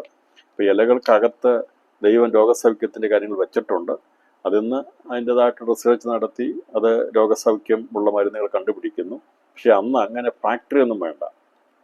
എന്നാൽ ഈ മരങ്ങളിൽ നിന്ന് ഇലകൾ പറിച്ച് ഭക്ഷിച്ചാൽ ഡയറക്റ്റ് തിന്നാൽ മതി, രോഗസൗഖ്യം ഉണ്ടാകും. ഇന്നങ്ങനെ ഇലകൾ പറിച്ച് തിന്നു കഴിഞ്ഞാലൊന്നും രോഗം അങ്ങനെ പെട്ടെന്ന് മാറത്തില്ല. അതിനെ പ്രോസസ്സ് ചെയ്ത് അതിനെ മരുന്നുകളാക്കിയൊക്കെയാണ് നമുക്കറിയാം ആയുർവേദം പോലുള്ള മരുന്നുകളൊക്കെ തയ്യാർ ചെയ്യുന്നത് മറ്റു പല മരുന്നുകളും ഉണ്ടാക്കുന്ന ഇങ്ങനെയുള്ള ഇലകളിൽ നിന്നൊക്കെയാണ് ഉണ്ടാക്കിയെടുക്കുന്നത്. ഞാൻ പറഞ്ഞത് അന്നത്തെ രോഗ ചികിത്സാ രീതി, രോഗമില്ലെന്നല്ല, രോഗമൊക്കെ ഉണ്ടാകും, പക്ഷേ ആർക്കെങ്കിലും ഉണ്ടായാൽ അത് വലിയൊരു രോഗമായി മാറത്തില്ല. ശസ്ത്രക്രിയകളോ പരിശോധനകളോ ഒന്നും തന്നെ ആവശ്യമായി വരുന്നില്ല. സ്കാനിങ് വേണ്ട, ഒരു റിപ്പോർട്ടും ഇല്ല. അപ്പം അന്ന് എത്ര സന്തോഷകരമായൊരു കാലമാണെന്ന് അല്ലേ. അപ്പോൾ ഉൽപ്പത്തി മനുഷ്യ സൃഷ്ടിയെക്കുറിച്ച് ദൈവം അനുഗ്രഹിച്ച് കർത്താവ് അരുളി ചെയ്ത സകല കാര്യങ്ങളുമാണ് 1000 ആണ്ട് വാഴ്ചയിൽ അത് നിറവേറപ്പെടുവാനായിട്ട് പോകുന്നത്. 1000 ആണ്ട് വാഴ്ച ഇത്രമാത്രം സന്തോഷമായിരിക്കും, മരണവും കണ്ണുനീരും ഒന്നുമില്ലാത്ത. ഇത് അന്നും മരണം മാറിപ്പോകുന്നില്ല. മരണവും കണ്ണുനീരും ഒന്നുമില്ലാത്ത ഒരു കാലം വരുന്നത് നിത്യതയിലാണ്, പുതിയ ആകാശ പുതിയ ഭൂമിയിലാണ്. അത് മാറുന്നവരെയും ഇവിടെ മരണമുണ്ടായിരിക്കും എന്നുള്ളത് നമ്മൾ വളരെ ശ്രദ്ധിച്ചിരിക്കണം. 1000 ആണ്ട് വാഴ്ച ഒരിക്കലും ഇതൊക്കെ എത്രയുണ്ടല്ലോ അതുകൊണ്ട് മരണം മാറിപ്പോയെന്നല്ല, പാപം നീങ്ങിപ്പോയെന്നല്ല, അത് ഇവിടെ ഉണ്ട്, എക്സിസ്റ്റിംഗ് ആണ്. അപ്പം അതിൻ്റെ ശക്തിയായിരിക്കുന്ന പിശാചിനെ തടവറയിലിട്ടിരിക്കുന്നു 1000 ആണ്ട് എന്നുള്ളത് മാത്രമേ ഉള്ളൂ. അവനെ അഴിച്ചു വിട്ട് കഴിയുമ്പോൾ ഇത് വീണ്ടും പ്രകടമായിത്തീരും, ഇരുള് വീണ്ടും പ്രത്യക്ഷമായിത്തീരുന്നതിനെ കുറിച്ചാണ് തുടർന്ന് നമ്മൾ ചിന്തിക്കുന്നത്. അപ്പം ഇങ്ങനെ ചിന്തിച്ചു വരുമ്പോൾ ഈ സമയത്ത് യേശു ക്രിസ്തുവിനോട് നിത്യം ജീവിക്കുക എന്നത് ഏറ്റവും അനുഗ്രഹിക്കപ്പെട്ട ഒരു കാര്യമാണ്. അപ്പം അതല്ലാത്തവർ ആരെങ്കിലും, ഇതുവരെയും ഞാൻ പറഞ്ഞല്ലോ ഈ കാര്യങ്ങളൊക്കെ സംഭവിക്കാൻ പോകുന്നതാണ്, ആർക്കും അറിയത്തില്ലായിരിക്കും ഇനി എന്താ സംഭവിക്കുന്നുള്ളത്. ഇനി എന്ത് സംഭവിക്കുമെന്ന് ജാതികൾ നെട്ടോട്ടം ഓടുമ്പോൾ ഇങ്ങനെയുള്ള ക്ലാസ്സുകളും പഠനങ്ങളും പഠിപ്പിക്കലും ഒക്കെ നടത്തേണ്ട ആവശ്യം ആരെങ്കിലും കേൾക്കുമ്പോൾ മനസ്സിലാകുക, ഇതെല്ലാം കഴിഞ്ഞിട്ട് അതീവ സന്തോഷവും മനോഹരമായിരിക്കുന്ന ഒരു നിത്യവാസം ദൈവത്തോടു കൂടി ഉണ്ട്. 1000 ആണ്ട് വാഴ്ചയ്ക്ക് ശേഷമായി നിത്യവാസം ദൈവമായിട്ടുണ്ട്, മനുഷ്യന് മരണാനന്തര ജീവിതമുണ്ട് എന്നുള്ളത് നമുക്കറിയാം.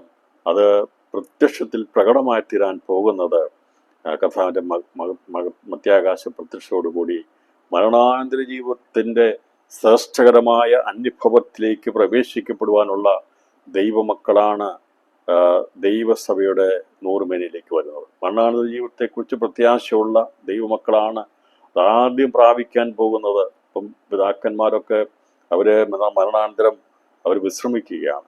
എന്നാൽ മരണാനന്തരമുള്ള ശരീരത്തോടു കൂടിയുള്ള ആ ശ്രേഷ്ഠകരമായ അനുഭവത്തിലേക്ക് മാറ്റപ്പെടുവാൻ പോകുന്നത്, മരണാനന്തര പ്രത്യാശ ഉളവാകാൻ പോകുന്നത് കർത്താവിൻ്റെ മധ്യാകാശ പ്രത്യക്ഷതയോടുകൂടി. അതുകൊണ്ട് അധികം നാളുകൾ നമുക്ക് മുമ്പിലില്ല. ഒന്നെങ്കിൽ നാം മരിച്ചതിന് ശേഷമായി പറുദീസിൽ നമ്മൾ വിശ്രമിക്കും, അതല്ലെങ്കിൽ കർത്താവിൻ്റെ വരവെങ്കിൽ രൂപാന്തരപ്പെടും. ഏതായാലും നമുക്ക് പ്രത്യാശയില്ലാത്ത മറ്റുള്ളവരെ പോലെ അല്ല നാം. അതുകൊണ്ടാണ് ദുഃഖിക്കാതിരിക്കുന്നത്. നാം പ്രത്യാശയുള്ളവരായിട്ടാണ് ജീവിക്കുന്നത്. രാത്രി ആരെങ്കിലും പ്രത്യാശയില്ലാത്തവരായിട്ട് സന്ദേശം കേൾക്കുന്നുണ്ടെങ്കിൽ വചന പഠനം മുഖാന്തരമായിട്ട് ഇവിടുത്തെ ജീവിതം തീർന്നാലും ഈ ശ്വാസം നിലച്ചാലും ഇതിനപ്പുറമായി ഒരു അനുഗ്രഹിക്കപ്പെട്ട ജീവിതം നൽകുന്ന ദൈവത്തിൻ്റെ കരങ്ങളിലാണ് ഞാൻ ജീവിക്കുന്നതെന്നുള്ള വിശ്വാസത്തോടെ വേണം നാം അനുദിനം ജീവിക്കാൻ. രോഗം വരുമ്പോൾ, ഭാരം വരുമ്പോൾ, വിഷയങ്ങൾ വരുമ്പോൾ, പ്രശ്നങ്ങൾ വരുമ്പോൾ നമ്മൾ അതിനെക്കുറിച്ച് ഓർത്ത് ഭാരപ്പെട്ട് ഞെരുങ്ങേണ്ട. ഇതിനപ്പുറമായി ദൈവം ഒരുക്കിയിരിക്കുന്ന ആ അനുഗ്രഹിക്കപ്പെട്ട ആ ആത്മീയ അനുഗ്രഹത്തിലേക്ക് നാം പ്രവേശിക്കപ്പെടും എന്നുള്ളതിന് യാതൊരു വിധമായ സംശയവുമില്ല. അത് എന്നേക്കുമുള്ള ദൈവത്തിൻ്റെ വാഗ്ദത്തമാണ്, നിറവേറപ്പെടുന്നതാണ്.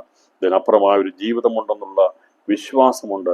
കർത്താനുബന്ധത്തിൽ ഇത്രയും പറഞ്ഞിരിക്കുന്ന കാര്യങ്ങൾ നിവൃത്തിയായെങ്കിൽ ബാക്കി പറഞ്ഞ കാര്യങ്ങൾ നിവൃത്തിയാകും. യേശു ജനിക്കുമെന്നും യേശു മരിക്കുമെന്നും അടക്കപ്പെടുന്നു, ഉയർത്തി നിൽക്കുന്ന സഭ സ്ഥാപിക്കുമെന്നും ഒക്കെ പ്രവാചകന്മാരാൽ പ്രവചിച്ച പ്രവചനങ്ങൾ ഇന്ന് കൺമുമ്പിൽ തെളിവായിട്ട് നിൽക്കുന്നെങ്കിൽ അതിനുശേഷം അതേ ആത്മാവിൽ എഴുതിയിരിക്കുന്ന വചനങ്ങൾ, നാം ഈ പഠിക്കുന്ന കാര്യങ്ങളൊക്കെ പുതിയ ആകാശം പുതിയ ഭൂമിയൊക്കെ വരുമെന്നും കർത്താവ് മധ്യാകാശത്ത് വരുമെന്നും അതേ എടുക്കപ്പെടുമെന്നും രൂപാന്തരപ്പെടുമെന്നും നാം അവനോടുകൂടെ വാഴുമെന്നും ഒക്കെ പറഞ്ഞിരിക്കുന്ന കാര്യങ്ങളും വിശ്വാസയോഗ്യമാണ്. ഈ വചനം വിശ്വാസയോഗ്യവും സത്യവുമാകുന്നെന്ന് അതുകൊണ്ടാണ് വെളിപ്പാട് പുസ്തകത്തിൽ രേഖപ്പെടുത്തിയിരിക്കുന്നത്. നമ്മളതിലേക്ക് ഒരു അവസാനമായി രേഖപ്പെടുത്തി വെച്ചിരിക്കുന്നത് ഈ വചനം വിശ്വാസയോഗ്യവും സത്യവുമാകുന്നു. ഒരൊറ്റ മനുഷ്യനെ പോലും വഞ്ചിക്കുന്നതൊന്നും ദൈവത്തിൻ്റെ വായിൽ നിന്ന് വന്നിട്ടില്ല. മറ്റു പല ഗ്രന്ഥങ്ങളും മറ്റു പലതും മനുഷ്യനെ വഞ്ചിച്ച് കളയുവാൻ സാധ്യതകളുള്ളപ്പോൾ ദൈവവചനത്തിൻ്റെ ഒരൊറ്റ വാക്കുകൾ പോലും, ഒരു കാര്യം പോലും ദൈവം സൃഷ്ടിച്ച മനുഷ്യനെ വഞ്ചിക്കാനുള്ളതല്ല, അവനെ രക്ഷിക്കാനുള്ളതാണ്. അവൻ്റെ നിത്യതയുടെ സൗഭാഗ്യത്തിന് വേണ്ടി ഒരുക്കപ്പെട്ടിരിക്കുന്നതാണ്.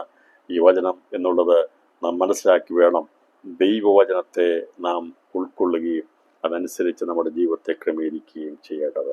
ഇത് നമ്മൾ ഇത്രയും കാര്യങ്ങൾ പഠിച്ചപ്പോൾ ഈ ഈ 1000 ആണ്ട് വാഴ്ചയിലെ മരണത്തെക്കുറിച്ചും കൂടെ അന്നത്തെ മരണാദൈവത്തെക്കുറിച്ച് നമ്മൾ അറിഞ്ഞിരിക്കുന്നത് നല്ലതാണ്.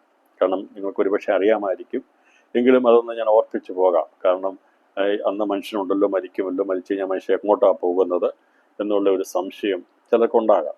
ഞാൻ പറഞ്ഞല്ലോ, ഇതിനു മുമ്പുള്ള മരണാന്തകളെക്കുറിച്ച് ചോദിച്ചാൽ നമുക്കറിയാം. ഇപ്പോൾ മനുഷ്യൻ മരിച്ചാൽ ഏതെല്ലാം നിരകളിലേക്ക് പോകുമെന്നുള്ളത് നമുക്കറിയാം. തികവ് പ്രാപിച്ച 100 മേനിയുള്ളവരാണെങ്കിൽ പർദീസയുടെ 3-ാം സ്വർഗത്തിലേക്ക് പോകും. 60 മേനിയുള്ള കന്യകമാണ് അലുവാത്തുള്ളവരാണെങ്കിൽ പർദീസയുടെ 2-ാം സ്വർഗത്തിലേക്ക് പോകും. പഴയ നിയമവിശുദ്ധമായുള്ള ബന്ധം അതുപോലെ ജീവിക്കുന്ന ആരെങ്കിലും മരിച്ചു കഴിഞ്ഞാൽ പർദീസയുടെ 1-ാം സ്വർഗത്തിലേക്ക് പോകും എന്നുള്ളത് നമുക്കൊരു 1, 2, 3 സ്വർഗത്തിലേക്ക് പോകുമെന്നറിയാം. 1000 ആണ്ട് വാഴ്ചയിലെ മുമ്പായിട്ട് നടക്കുന്ന എതിർക്രിസ്തുവിന്റെ ഭരണത്തിൽ രക്തസാക്ഷികളാകുന്നവരിൽ ഇസ്രായേലിലെ 144,000 സഭയുടെ രക്തസാക്ഷിയായിട്ടുള്ളവരും ഭൂമിക്ക് കീഴിൽ യാഗപീഠത്തിന് കീഴിലേക്കാണ് പോകുന്നുള്ളത്. നീതിമാന്മാർ വിശുദ്ധമായുള്ള ബന്ധത്തിലുള്ള കാര്യങ്ങളെക്കുറിച്ച് നമുക്കറിയാം. ഇപ്പോൾ മരിച്ചു പോകുന്ന നീതിമാന്മാരുടെ ഗണത്തിൽപ്പെടുന്നവർ സമുദ്രത്തിലേക്കും, അതുപോലെ പാപികളായിട്ടുള്ള ആത്മാക്കൾ അവരുടെ ആത്മാക്കൾ അധമപാതാളത്തിലേക്കും, കഠിനപാപം ചെയ്തവരുടെ ആത്മാക്കൾ നരകത്തിലേക്കുമാണ് പോകുന്നത്. ഇതുവരെ ഒരൊറ്റ വ്യക്തി പോലും നിത്യനരകാഗ്നിയാകുന്ന 2-ാം മരണത്തിലേക്ക് പോയിട്ടില്ല എന്നുള്ളതും നമുക്കറിയാം. അപ്പം അങ്ങനെയാണെങ്കിൽ 1000 ആണ്ട് വാഴ്ചയിലെ മനുഷ്യൻ മരിച്ചു കഴിയുമ്പോൾ എവിടേക്കാണ് പോകുന്നത്? കാരണം 1000 ആണ്ട് വാഴ്ച കഴിഞ്ഞിട്ട് സകല മനുഷ്യരും ഇവിടുന്ന് മാറ്റപ്പെടും. ഒന്നേ മരണത്താൽ, അല്ലെങ്കിൽ ദൈവം അവരെ അവർക്ക് രൂപാന്തരം വരുത്തിയവരെ ഓടിക്ക് മാറ്റും. നരകത്തിലേക്ക് പോകുന്ന നരകത്തിലേക്ക് പോകും, പാതാളത്തിലേക്ക് പോകും, സമുദ്രത്തിലേക്ക് പോകും. പിന്നീടാണ് ഒടുക്കത്തെ നാളിലെ പുനരുത്ഥാനം ഉണ്ടാകുന്നത്. ഒടുക്കത്തെ നാളിലെ പുനരുത്ഥാനത്തിൽ ആരും അതുപോലെ വരികയില്ല. സമുദ്രവും പാതാളവും മരണം ഏൽപ്പിച്ചു കൊടുക്കുകയാണ് ചെയ്യുന്നത്. അപ്പോൾ അന്ന് കർത്താവ് ഭരിക്കുമ്പോൾ ഉണ്ടാകുന്ന മരണത്തിൽ അവിടെ ആത്മാക്കൾ എവിടേക്ക് പോകുന്നു എന്നുള്ളത് നമ്മൾ മനസ്സിലാക്കുമ്പോൾ അന്ന് നമുക്കറിയാം, അതിനു മുമ്പുള്ള ഇപ്പോൾ വിശുദ്ധന്മാരുടെ സ്വർഗദേശം പ്രാപിക്കുന്ന എല്ലാവരുടെയും പുനരുത്ഥാനങ്ങൾ കഴിയുന്നുണ്ട്. മധ്യാകാശ പ്രത്യക്ഷ നടക്കുന്ന പുനരുത്ഥാനത്തിൻ്റെ പേര് നിങ്ങൾക്കറിയാമോ? അത് നമുക്കറിയാം, മരിച്ചുവിടുന്ന പുനരുത്ഥാനമാണ് മധ്യാകാശ പ്രത്യക്ഷ നടക്കുന്ന പുനരുത്ഥാനം. 2 സാക്ഷിയുടെ പുനരുത്ഥാനത്തിൽ കർത്താവിൻ്റെ മധ്യാകാശ പ്രത്യക്ഷയിൽ രൂപാന്തരവും പുനരുത്ഥാനം ഉണ്ടാകും. അന്ന് മരിച്ചവരുടെ പുനരുത്ഥാനം രൂപാന്തരം ഉണ്ടായി 3-ാമത്തെ പർദീസ അത് ശൂന്യമാക്കപ്പെടും. 3-ാമത്തെ സ്വർഗം, പർദീസിലെ 3-ാം സ്വർഗം അത് ശൂന്യമാക്കപ്പെടും. 1ഉം 2ഉം പർദീസയിലുള്ള വിശുദ്ധന്മാർ പുനരുത്ഥാനം പ്രാപിക്കും. 2 സാക്ഷിയുടെ പുനരുത്ഥാനത്തിലാണ്. എതിർക്രിസ്തു പണ്ടത്തെ രക്തസാക്ഷിയാണ് പുനരുത്ഥാനമാണ് 1-ാമത്തെ പുനരുത്ഥാനം. അപ്പം ഈ പറയുന്ന 4 മരണാനന്തര നിരകളും ശൂന്യമാക്കപ്പെടും. പർദീസയിലെ 3 സ്വർഗങ്ങൾ, അതുപോലെ ഭൂമിക്ക് കീഴിലുണ്ടാകുന്ന യാഗപീഠത്തിന് കീഴിലുള്ള മരണാനന്തരങ്ങൾ. സ്വർഗദേശം പ്രാപിക്കാനുള്ളവരെല്ലാവരും കർത്താവിൻ്റെ 2-ാമത്തെ വരവിന് മുമ്പ് അവർ പുനരുത്ഥാനം പ്രാപിച്ചിരിക്കും. പക്ഷെ അതല്ലാതെ ഒരൊറ്റ വ്യക്തി പോലും പുനരുത്ഥാനം പിന്നീട് പ്രാപിക്കുന്നില്ല എന്നുള്ളത് നമ്മൾ ചിന്തിച്ചിരുന്നു. അപ്പോൾ കർത്താവ് 1000 ആണ്ട് ഭരിക്കുന്ന സമയത്ത്, അഥവാ നമുക്ക് ഈ 1-ാമത്തെ പുനരുത്ഥാനം കഴിഞ്ഞിട്ട് മനുഷ്യൻ മരിച്ചാൽ എവിടേക്കാണ് പോകുന്നത് ചോദിച്ചാൽ, അന്ന് പിന്നീട് ഒരൊറ്റ നിര മാത്രമേ ഉള്ളൂ. ഇപ്പം 1-ാമത്തെ പുനരുത്ഥാനം കഴിഞ്ഞു കഴിഞ്ഞാൽ പിന്നീട് മണവാട്ടിയിൽ ചേരാനില്ല, മണവാളൻ്റെ തോഴ്മക്കാരിൽ ഇല്ല, മണവാട്ടിയുടെ തോഴ്മക്കാരിൽ പെടാനില്ല. പിന്നെ കല്യാണ സദ്യ ക്ഷണിക്കപ്പെടാനുള്ള ജീവനോടിരിക്കുന്നവരാണ്. അവർക്കെല്ലാം ഉള്ളത് 1-ാമത്തെ പുനരുത്ഥാനം കഴിഞ്ഞാൽ ഒടുക്കത്തെ നാൾ വരെ ഭൂമിയിൽ ആര് ജീവിച്ചാലും അവർക്ക് ലഭിക്കുന്ന വിശുദ്ധന്മാർക്ക് ലഭിക്കുന്ന ഒരൊറ്റ പദവിയുള്ള നീതിമാന്മാർ എന്നുള്ളത്. അവർ 30 മേനിക്ക് യോഗ്യരായിരിക്കും. അവർ നിത്യജീവൻ അവകാശികളായിരിക്കും. അവരുടെ ആത്മാക്കൾ മരണാനന്തരം പ്രവേശിക്കപ്പെടുന്നത് സമുദ്രത്തിലേക്കാകുന്നു. അവരെയാണ് സമുദ്രം ഏൽപ്പിച്ചു കൊടുക്കുന്നത്. അന്ന് പാപികളായിട്ട് മരിക്കുന്നവർ അധമപാതാളത്തിലേക്കായിരിക്കും തള്ളപ്പെടുന്നത്. കഠിനപാപം ചെയ്യുന്നവർ നരകത്തിലേക്കായിരിക്കും തള്ളപ്പെടുന്നത്. ഈ 3 നിരകൾ ഒടുക്കത്തെ നാൾ വരെ ഉണ്ടായിരിക്കും. ഇപ്പോൾ 1000 ആണ്ട് വാഴ്ചയിൽ മരിച്ചു കഴിഞ്ഞാൽ മരണാനന്തരം അവിടെ ആത്മാക്കൾ പോകുന്നത്, നീതിമാന്മാരുടെ ആത്മാക്കൾ പ്രവേശിക്കപ്പെടുന്നത് സമുദ്രത്തിലേക്കായിരിക്കും. പാപികളുടെ ആത്മാക്കൾ പ്രവേശിക്കുന്നത് പാതാളത്തിലേക്കായിരിക്കും, അധമപാതാളത്തിലേക്ക്. അന്ന് കഠിനപാപം ചെയ്യുന്നവരുടെ ആത്മാക്കൾ പ്രവേശിപ്പിക്കപ്പെടുന്നത് നരകത്തിലേക്കായിരിക്കും. ഈ 3 മരണാനന്തര നിലകളാണ്. സേനാ ദിവസം കഴിഞ്ഞാൽ, ഒന്നാമത്തെ പുനരുത്ഥാനം കഴിഞ്ഞാൽ ഒടുക്കത്തെ നാൾ വരെ ഈ പറയുന്ന 3 മരണാനന്തര നിലകളെ ഉള്ളൂ. ഇവരെ 3 കൂട്ടരെയാണ് ഒടുക്കത്തെ നാളിലെ പുനരുത്ഥാനത്തിൽ വെള്ള സിംഹാസനമുമ്പാകെ കൊണ്ടിരുന്നുള്ളതും വചനത്തെ അടിസ്ഥാനമാക്കി അത് നമുക്ക് തെളിവോടുകൂടി പഠിപ്പിക്കാൻ സാധിക്കും. അതേക്കുറിച്ച് നമ്മൾ ചിന്തിക്കും. അപ്പോൾ ഈ 1000 ആണ്ട് വാഴ്ചയിൽ മനുഷ്യന് മരണമുണ്ട്. മരിക്കുമ്പോൾ അവിടെ ആത്മാക്കൾ എവിടേക്ക് പോകുന്നുള്ളത് മനസ്സിലായല്ലോ. എന്നാൽ നീതിമാന്മാരായിട്ടുള്ളവരാണ് ഏറ്റവും അധികമായിട്ടുള്ളത്. അവിടെ തുലവും പാപികളായിട്ടുള്ളവരുണ്ട്, കഠിനപാപം ചെയ്യുന്നവരുണ്ട്. അങ്ങനെ മരിക്കുന്നവരുടെ ആത്മാക്കൾ പോകുന്നത് എവിടേക്കാണെന്നുള്ളതിനെ കുറിച്ചും രാത്രി ചിന്തിച്ച് 1000 ആണ്ട് വാഴ്ചയെക്കുറിച്ചുള്ള പഠനം ഞാൻ ഇവിടെ അവസാനിപ്പിക്കുകയാണ്. അപ്പോൾ മനുഷ്യൻ്റെ 1000 ആണ്ട് വാഴ്ചയിലെ ജീവിതവും മരണവും സംബന്ധിച്ചുള്ള വിഷയങ്ങളെക്കുറിച്ചുള്ള ഏകദേശമായിരിക്കുന്ന പഠനം നമ്മൾ ഇതുവരെയുള്ള പഠനത്തിൽ നിന്ന് പൂർത്തീകരിച്ചു. 1000 ആണ്ട് വാഴ്ച കഴിയുമ്പോൾ അഗാധത്തിൽ നിന്ന് സാത്താനെ അല്പകാലത്തേക്ക് അഴിച്ചുവിടുന്നതിനെ കുറിച്ചാണ് തുടർന്ന് നമ്മൾ ചിന്തിക്കുന്നത്. ഈ വെളിപ്പാട് പുസ്തകത്തിൽ ഒരൊറ്റ വാക്യമേ മാത്രമേ എഴുതൂ. ഒരു ചെറിയ സെന്റൻസ്, ഒരു ഒന്നോ രണ്ടോ സെന്റൻസുകളിലാണ് വലിയ വലിയ കാര്യങ്ങൾ രേഖപ്പെടുത്തിയിരിക്കുന്നത്. നമ്മൾ കണ്ടല്ലോ 1000 ആണ്ട് വാഴ്ചയെക്കുറിച്ച് വേദവസ്തുവിൽ എഴുതിയിരിക്കുന്ന 1000 ആണ്ട് വാഴുന്നുള്ള ഒരൊറ്റ ഭാഗമേ വെളിപ്പാട് പുസ്തകമുള്ളൂ. പക്ഷെ അതേക്കുറിച്ച് പഠിക്കണമെങ്കിൽ നമുക്ക് ഉൽപ്പത്തി പുസ്തകം മുതലുള്ള എല്ലാ പുസ്തകങ്ങളും എടുത്ത് പഠിക്കണം. മനുഷ്യൻ എന്തായിരുന്നു, എങ്ങനെയായിരുന്നു, അവനെക്കുറിച്ചുള്ള അവൻ്റെ ജീവിതം എന്താണ്, ഭാവം എന്താണ്, കാര്യങ്ങളെക്കുറിച്ച് മനസ്സിലാക്കണം. അപ്പോൾ നമ്മൾ പഠിച്ചു വന്നപ്പോൾ 1000 ആണ്ട് വാഴ്ച നമ്മൾ ഇത്രയും ദിവസങ്ങൾ പല കാര്യങ്ങൾ മനസ്സിലാക്കി എടുക്കാനിടയിൽ തീർന്നു. അപ്പം ഞാൻ പറഞ്ഞത് വെളിപ്പാട് പുസ്തകം എഴുതിയിരിക്കുന്ന ചില വചനങ്ങൾ അതിൻ്റെ ശരിയായ രീതിയിലുള്ള വിവർത്തന വ്യാഖ്യാനം നടത്തണമെങ്കിൽ വേദവസ്തു സംബന്ധമായ നല്ലൊരു പഠനമുള്ളവർക്ക് ഇതിൻ്റെ കാര്യങ്ങളെ ഗ്രഹിച്ചെടുക്കാൻ കഴിയത്തുള്ളൂ. പക്ഷേ അത് മനസ്സിലാക്കി കഴിഞ്ഞാൽ വളരെ ലളിതമായ രീതിയിൽ നമുക്കതിനെ ഹൃദയത്തെ ഗ്രഹിക്കുവാനും കഴിയും.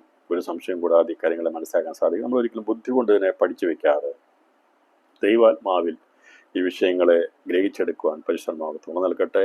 ഈ പഠനം 1000 ആണ്ട് വാഴ്ചയെക്കുറിച്ച് പഠിപ്പിച്ചത് വളരെ സിമ്പിളാണ്. അത് വളരെ നേരെ ഉള്ള പഠനമാണ്, ഒന്നും സങ്കീർണമായിട്ടുള്ളതല്ല.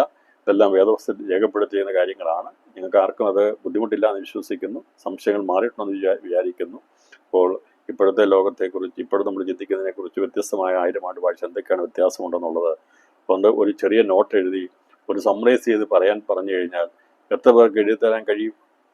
1000 ആണ്ട് വാഴ്ചയെക്കുറിച്ച് ചെറിയൊരു നോട്ട് എഴുതുക, ഒരു സമ്മറി തരുവാൻ പറഞ്ഞാൽ ആർക്കൊക്കെ അത് എഴുതാൻ പറ്റും? എന്തെല്ലാം കാര്യങ്ങൾ എഴുതാൻ പറ്റും? ഞാൻ പറഞ്ഞല്ലോ, നമ്മൾ മനസ്സിലാക്കിയെടുക്കുക. 1000 ആണ്ട് വാഴ്ചയിൽ ദൈവം ഇവിടെ രാജാവായിട്ട് വാഴുന്നു. അപ്പോൾ ഇന്നത്തെ സാഹചര്യങ്ങളിലെല്ലാം സാത്താൻ്റെ അധീനതയിൽ കിടക്കുന്ന ലോകമെല്ലാം കർത്താവിൻ്റെ അധികാരത്തിലേക്ക് വരുന്നു. അന്ന് നാമങ്ങൾ ഉണ്ടാകത്തില്ല, യുദ്ധം കാണത്തില്ല, ക്ഷാമം കാണത്തില്ല, കണ്ണുനീര് കാണത്തില്ല, അന്ന് നിലവിളി കാണത്തില്ല, അന്ന് അന്ന് അങ്ങനെ ഇന്നെല്ലാം ഉള്ളത് അന്ന് കാണത്തില്ല. ഇന്ന് ഇല്ലാത്തല്ല അന്ന് കാണും. ഇന്ന് ഇല്ലാത്തതാണ് ആ യെരൂശലേം ദേവാലയത്തിൽ നിന്ന് ഒഴുകുന്ന നദി ഇന്നില്ല, അന്നതവിടെ കാണും. ഇന്ന് ഒലിവുമല അന്ന് കാണത്തില്ല, കാരണം കർത്താവിൻ്റെ പ്രത്യക്ഷത്തോടുകൂടി മാറിപ്പോകും. ഇങ്ങനെ നമുക്ക് പ്രകൃതിയെക്കുറിച്ചും നദികളെക്കുറിച്ചും കടലിനെക്കുറിച്ചും പ്രപഞ്ചത്തെക്കുറിച്ചും സൂര്യനെക്കുറിച്ചും ആകാശത്തെക്കുറിച്ചും വന്യമൃഗങ്ങളെക്കുറിച്ചും എല്ലാം പഠിച്ച് മനസ്സിലാക്കിയാൽ മതി. നമുക്ക് എത്ര പേജ് വേണമെങ്കിലും എഴുതാൻ പറ്റത്തില്ലേ? ഞാൻ പറഞ്ഞത് ചില പോയിന്റുകൾ എഴുതാനാണ് പറഞ്ഞെങ്കിൽ ഇങ്ങനെ ചിന്തിച്ചു കഴിഞ്ഞാൽ നമുക്ക് എന്തെല്ലാം കാര്യങ്ങളെക്കുറിച്ച് എഴുതാൻ സാധിക്കും.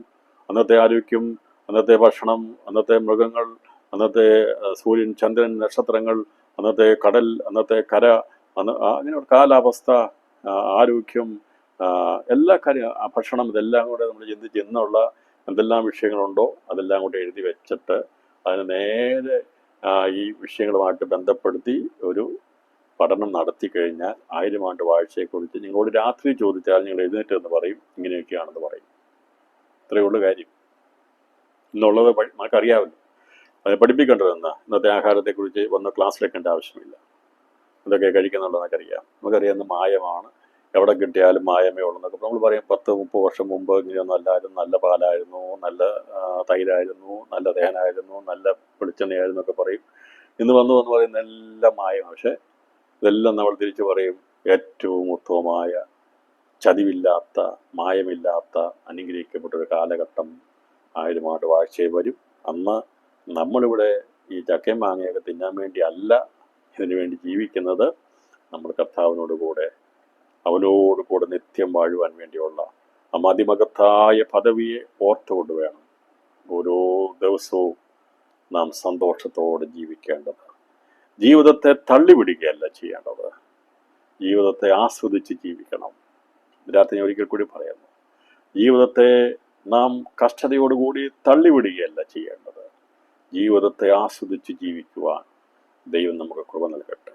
അതായത് നമുക്ക് നാളുകളെ എണ്ണിപ്പാർക്കുന്നത് പ്രിയനോട് ചേരുവാൻ വേണ്ടിയാണെങ്കിൽ ജീവിതം തള്ളി നീക്കേണ്ടി വരത്തില്ല, ജീവിതം ആസ്വദിച്ച് സന്തോഷത്തോടെ ആയിരിക്കും. ഞാനിന്ന് ഇങ്ങനെ ചിന്തിച്ചു, ദൈവമേ ഈ ചെയിൻ ഫാസ്റ്റിംഗ് പ്രയറും ഇങ്ങനെയൊക്കെ പ്രാർത്ഥിക്കാൻ ഒരു അവസരം കിട്ടിയതിനായി ഞാൻ ദൈവത്തിന് സ്തോത്രം ചെയ്തു. അതൊന്നും ഒരു ഭാരമല്ല. നമ്മൾ ഉപവസിക്കുന്നതോ പ്രാർത്ഥിക്കുന്നതോ ദൈവം സംസാരിക്കുന്നതോ ഒന്നും ഒരു ഭാരമല്ല പ്രിയപ്പെട്ട, സന്തോഷമാണ് അല്ലേ? ഉപവസിക്കുന്നത്, പ്രാർത്ഥിക്കുന്നത്, കൂട്ടായ്മ കൂടുന്നത് എത്ര സന്തോഷമാണ്. ഞാനിൽ സന്തോഷിച്ചു, എനിക്കതൊരു ആനന്ദമുണ്ടായി. കാരണം ഇങ്ങനെ 24 മണിക്കൂറും ആൾക്കാർ പ്രാർത്ഥിക്കുന്നതും ഒക്കെ ഞാൻ ചിന്തിച്ചപ്പോൾ എൻ്റെ മനസ്സ് വലിയ സന്തോഷമുണ്ടാകാട്ടിടയായിരുന്നു. അതുകൊണ്ട് നാം ദിവസത്തെ തള്ളി നിൽക്കുകയല്ല ചെയ്യേണ്ടത്, സന്തോഷത്തോടെ വേണം. ഇത് നമ്മുടെ പ്രൈലന്റ് ഫാമിലി കോൺവെർസിനെ കുറിച്ച് ഓർക്കുമ്പോൾ അയ്യോ പൈസ ചിലവാകുമല്ലോ, സമയം പോകുമല്ലോ, ആടും കഴുതയും ചെടികളെല്ലാം നഷ്ടം, അങ്ങനെയുള്ള ചിന്തയൊന്നും വേണ്ട. നാം അതിനു വേണ്ടി കാത്തിരിക്കുന്നത് ഒരു ഫെലോഷിപ്പിന് വേണ്ടി, കൂട്ടായ്മയ്ക്ക് വേണ്ടി, സന്തോഷം, അതിനേക്കാൾ ഏറ്റവും നല്ലൊരു കാര്യത്തിന് വേണ്ടി കാത്തിരിക്കുന്നത്. ഇങ്ങനെയാണെങ്കിൽ ഇതെല്ലാം ഉപരിയായി നാം കാത്തിരിക്കുന്നത് എനിക്ക് വേണ്ടി ജീവൻ തന്ന എൻ്റെ പ്രാണപ്രിയനോട് ചേരുവാൻ, നാളുകളെ എണ്ണി കാത്തിരിക്കുവാൻ ദൈവത്തിൻ്റെ ആത്മാവ് സന്തോഷത്തോടെ നമ്മളെ നയിക്കട്ടെ. ദിവസത്തിനോട് പ്രത്യാശ പുതുക്കി ഓരോ ദിവസവും വരുമ്പോൾ അതേ മറുഭാഗത്ത് നിരാശയുടെ ഒരുപാട് കാര്യങ്ങളുണ്ട്. അത് എനിക്കറിയാം, നിരാശയോടെ ഓരോ കാര്യങ്ങൾ ചിന്തിച്ചാൽ നമുക്കൊരു നിമിഷം പോലും ലോകത്തിൽ ജീവിക്കേണ്ട എന്ന് ചിന്തിക്കേണ്ട പല വിഷയങ്ങളും കാണും. അതിനെല്ലാം ദൈവകൃപയിൽ കർത്താവിന്റെ കരങ്ങളിൽ ഏൽപ്പിച്ചു കൊടുത്തുകൊണ്ട് വരാൻ പോകുന്ന പ്രത്യാശ ഓർത്തുകൊണ്ട് നാളുകളെ എണ്ണി സന്തോഷത്തോടെ ജീവിപ്പാൻ കർത്താവ് നമ്മെ സഹായിക്കട്ടെ എന്ന് ആഗ്രഹിക്കുകയും പ്രാർത്ഥിക്കുകയും ചെയ്തുകൊണ്ട് ഞാൻ സഹസ്രാബ്ദ വാഴ്ചയുടെ 1000 ആണ്ട് വാഴ്ചയെ കുറിച്ചുള്ള പഠനം ഇവിടെ പൂർത്തീകരിക്കുകയാണ്. തുടർന്ന് നമ്മൾ ചിന്തിക്കുന്നത് 1000 ആണ്ട് വാഴ്ചയ്ക്ക് ശേഷമായി സാത്താനെ അല്പകാലത്തേക്ക് അഴിച്ചുവിടുന്നത്, സമയത്തിലാണെന്ന് പറഞ്ഞിട്ട് അല്പകാലത്തേക്ക്. അപ്പോൾ കർത്താവിൻ്റെ രണ്ടാമത്തെ വരവിന് മുമ്പും അല്പകാലമുണ്ടോ, നാളുകളെ ചുരുക്കുന്നൊരു കാലം, സമയം പറഞ്ഞിട്ടില്ല. 3.5 വർഷത്തെ സാത്താനിക ഭരണം, 3.5 വർഷത്തെ ക്രിസ്തു ഭരണം കഴിഞ്ഞാൽ കർത്താവിൻ്റെ വരവ് പെട്ടെന്ന് നടക്കുകയല്ല, ഒരു അല്പകാലമുണ്ട്. അത് എത്രയാന്ന് നമ്മൾ പഠിച്ചിരുന്നു, എത്രയാന്ന് അറിയാമോ? 30 ദിവസത്തിനും 75 ദിവസത്തിനും ഇടയ്ക്കുള്ള, മാക്സിമം 2.5 മാസം, മിനിമം 1 മാസം, അതാണ് ആ പറയുന്ന ദിവസം. അപ്പോൾ 30നും 2.5 മാസത്തിനിടയിലുള്ള ഒരു ചുരുങ്ങിയ കാലഘട്ടം കഴിഞ്ഞായിരിക്കും കർത്താവ് വരുന്നത്. അതുപോലെ 1000 ആണ്ട് വാഴ്ച വരെ 1000 ആണ്ട് ദൈവം വാഴും. അത് 36,000 ദിവസമാണോ 36,500 ദിവസമാണെന്ന് എനിക്കറിയത്തില്ല. ദൈവം ഏത് വർഷമാണ് എനിക്ക് തോന്നുന്നത് 30 വർഷം 30 ദിവസത്തിന് കണക്ക് വെച്ചാണെങ്കിൽ ഈ പറയുന്ന 1000 ആണ്ട് എന്ന് പറയുമ്പോൾ 360 ഗുണം 1000, അപ്പോൾ അത് 3,60,000 ദിവസമാണ് നമുക്കത് മനസ്സിലാക്കാൻ സാധിക്കുന്നത്. 36 ഗുണം 1000 എന്ന് പറയുമ്പോൾ 3,60,000 ദിവസം സൂര്യ ചന്ദ്ര നക്ഷത്രങ്ങളൊക്കെ 1000 ആണ്ട് ആണ് അന്ന് ഉദിക്കുന്നത്. അതിനുശേഷമായി അല്പകാലം എന്നുള്ളത് എത്രയാണെന്ന് ഇവിടെ രേഖപ്പെടുത്തിയിട്ടില്ല. അതുകൊണ്ടാണ് ഈ ഒടുക്കത്തെ നാൾ കള്ളനെ പോലെ വരുമെന്ന് പറഞ്ഞിരിക്കുന്നത്. കള്ളനെ പോലെ വരുന്നത് നമുക്കറിയ കർത്താവിൻ്റെ പ്രത്യാകാശ വരവ് കള്ളനെ പോലെയാണ് വരുന്നത്. കർത്താവിൻ്റെ രണ്ടാമത്തെ വരവ് കള്ളനെ പോലെയാണ്.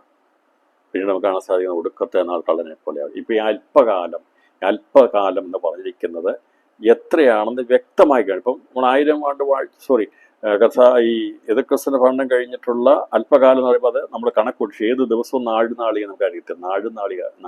നാളും നാഴിക അറിയത്തില്ല, എന്നാൽ നമുക്ക് ഈ ദിവസത്തിനുള്ളിലാണെന്ന് അറിയാം. ഇതാണ് കർത്താവ് രണ്ടാമത്തെ വരവ്. ഈ 1000 ആണ്ട് വാഴ്ച കഴിഞ്ഞിട്ട് എത്ര ദിവസം കഴിഞ്ഞിട്ടാണ് ഈ ഒടുക്കത്തെ നാൾ പ്രത്യക്ഷമാകുന്ന അറിയത്തില്ല. 1000 ആണ്ട് കഴിയുമ്പോൾ സാത്താനെ തടവറയെന്ന് അഴിച്ചുവിടുമെന്ന് വേദപുസ്തകം നമുക്ക് തെളിവ് നൽകുന്നു. വെളിപ്പാട് 20-ാം അധ്യായം 7-8 വാക്യങ്ങളുടെ വ്യാഖ്യാനത്തിലേക്കാണ് തുടർന്ന് നമ്മൾ പ്രവേശിക്കുന്നത്. 1000 ആണ്ട് കഴിയുമ്പോഴോ സാത്താനെ തടവിടുന്ന് അഴിച്ചുവിടും. അവൻ ഭൂമിയുടെ 4 ദിക്കിലുമുള്ള ജാതികളായി സംഖ്യയിൽ കടൽപ്പുറത്തെ മണൽ പോലെയുള്ള ഗോഗ്, മാഹോഗ് എന്നിവരെ യുദ്ധത്തിനായി കൂട്ടിച്ചേർക്കേണ്ടതിനെ വശീകരിപ്പാൻ പുറപ്പെടും. 1000 ആണ്ടിങ്ങനെ ചവിട്ടി മെതിക്കപ്പെട്ടവനായി. അവനെ ചവിട്ടി മെതിച്ചത് ആരാണ്? സാത്താനെ ചവിട്ടി മെതിച്ചത് ആരാ? രാത്രി ആർക്കിന് പറയാൻ സാധിക്കുമോ? അത് എളിവരാകുന്ന നമ്മുടെ കാലുകൾ കൊണ്ട് നാം അവനെ ചവിട്ടി മെതിച്ചു കളയും. അങ്ങനെ ദൈവമക്കളുടെ ചവിട്ടേറ്റ് അവൻ അഗാധത്തിൽ ഒരു ദൂതൻ അവനെ തള്ളി ഇട്ട് ചങ്ങലയിട്ട് പൂട്ടും. അതായത് ചങ്ങലയുമായിട്ട് സ്വർഗത്തിൽ നിന്ന് ഇറങ്ങി എഴുന്നേക്കും. സ്വർഗാസ്വർഗത്തിലല്ല ചങ്ങല വെച്ചിരിക്കുന്നത്. സ്വർഗാസ്വർഗത്തിൽ സാത്താനെ പൂട്ടുന്ന ചങ്ങലയൊന്നും ഉണ്ടാക്കി വെച്ചിട്ടില്ല, സ്വർഗത്തിലാണ്. ഞാൻ വിചാരിക്കുന്നത് പർദീസയിൽ വെച്ചിട്ടുണ്ട്. ഈ സാധാരണ അവിടെ വരെ പോകാമല്ലോ. അവനിത് കണ്ടിട്ടാണ് വരുന്നത്, ഈ ചങ്ങലയെ കണ്ടിട്ടാണ് വരുന്നത്. അവനെ ബന്ധിക്കപ്പെടാനുള്ളതെന്ന് അറിയാം. അറിഞ്ഞിട്ടാണ് അവനിതെല്ലാം അഹങ്കരിക്കുന്നത് കേട്ടോ. അവനെ ബന്ധിക്കാനുള്ളതാണ്. അപ്പം അതുമായിട്ട് വന്ന് അവനെ ബന്ധിച്ച് പൂട്ടുന്നതിനെ കുറിച്ച് നമ്മൾ ചിന്തിച്ചിരുന്നു. 1000 ആണ്ട് കഴിയുമ്പോൾ സാത്താനെ തടവിൽ നിന്ന് അഴിച്ചുവിടും. ഭൂമിയുടെ 4 ദിക്കിനുമുള്ള ജാതികളായ സംഖ്യയിൽ കടൽപ്പുറത്തെ മണൽ പോലെയുള്ള ഗോഗ്, മാഹോഗ് എന്നിവരെ യുദ്ധത്തിനായി കൂട്ടിച്ചേർക്കുവേണ്ടതിനെ വശീകരിപ്പാൻ പുറപ്പെടും. അഗാധത്തിൽ തള്ളിയിട്ട് ചങ്ങലക്കിടുന്ന പിശാചിനെ ബന്ധിച്ചിടുന്ന ഒരു ദൂതനാണെങ്കിൽ അതേ ദൂതൻ തന്നെയാണ് ഇവനെ അഴിച്ചുവിടുന്നതെന്നുള്ളതും നമുക്ക് ഈ വചനത്തിൽ നമുക്ക് വ്യാഖ്യാനിച്ചെടുക്കാൻ സാധിക്കും. അപ്പം അഗാധത്തിൽ നിന്ന് അവനെ അഴിച്ചുവിടുകയും ചെയ്യും. തടവിൽ നിന്ന് വെളിയിൽ വരുന്ന സാത്താൻ വളരെ വേഗത്തിൽ അവന് ഇരകളെ കിട്ടുകയാണ്.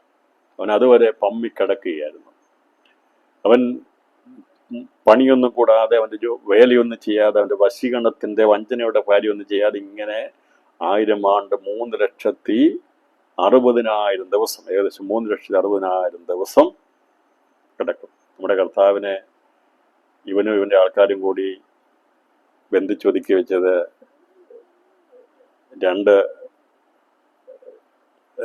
ഏകദേശം 3 ദിവസമാണ് ഒതുക്കി വെച്ചിരുന്നത്. ദൈവജി പറഞ്ഞു കഴിഞ്ഞാൽ 2 രാത്രിയും 1 പകലുമാണ്. കർത്താവിനെ ക്രൂശിച്ച് വെച്ചതിന് ശേഷമായി നമുക്ക് കാണാൻ സാധിക്കുന്നത് 2 രാത്രി 1 പകലും മാത്രമേ അവനെ ഈ കല്ലറയ്ക്കുള്ളിൽ അവനെ വെച്ചുള്ളൂ. അതേക്കുറിച്ച് നമ്മൾ ചിന്തിച്ചിരുന്നു. 36 മണിക്കൂറാണ് യേശുവിനെ നമ്മളത് കുറിച്ച് നമ്മൾ ചിന്തിച്ചിട്ടുണ്ട്. ഞാൻ അതിൻ്റെ കഥാൻ്റെ മരണത്തെക്കുറിച്ചുള്ള കാര്യം നമ്മൾ പഠിച്ചിട്ടുണ്ട്. അപ്പോൾ യേശുവിനെ മരിക്കുന്നത് 3 മണിക്കാണ്. 3 മണിക്ക് യേശു മരിച്ചു. അവൻ്റെ ശരീരം വയ്ക്കുന്നത് വെള്ളിയാഴ്ച വൈകിട്ട് 6 മണിക്കാണ്.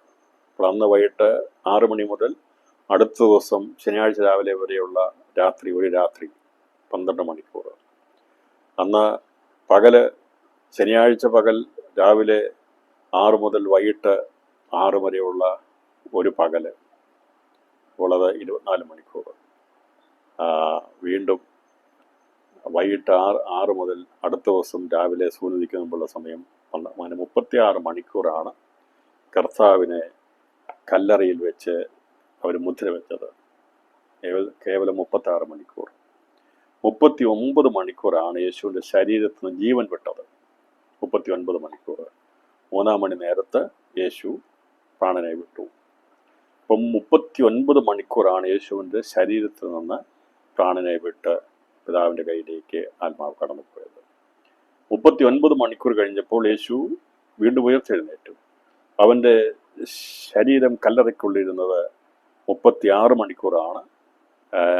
2 രാത്രി 1 പകലുമാണ് യേശുവിൻ്റെ ശരീരം കല്ലറയ്ക്കുള്ളിൽ. ഞാൻ പറഞ്ഞു വന്നത്, ഈ 36 മണിക്കൂർ മാത്രമേ യേശുവിനെ മുദ്ര വെച്ച് വെക്കാൻ പറ്റൂ. പക്ഷേ 3,60,000 ദിവസമാണ് സാത്താനെ ചങ്ങലക്കിട്ട് വയ്ക്കുന്നത്. അവനെ അത് കഴിഞ്ഞിട്ട് അവൻ തന്നെ വെളി വരികയല്ല, നമ്മുടെ കർത്താവ് തനിയെ ഉയർത്തെഴുന്നേൽക്കുകയാണ് ചെയ്തത്.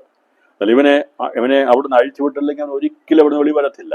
ദൈവം ബന്ധിച്ചാൽ ആർക്കും അഴിക്കാൻ കഴിയത്തില്ല. ദൈവം ബന്ധിച്ചാൽ, ദൈവം അഴിച്ചെങ്കിൽ മാത്രമേ വെളി വരത്തുള്ളൂ.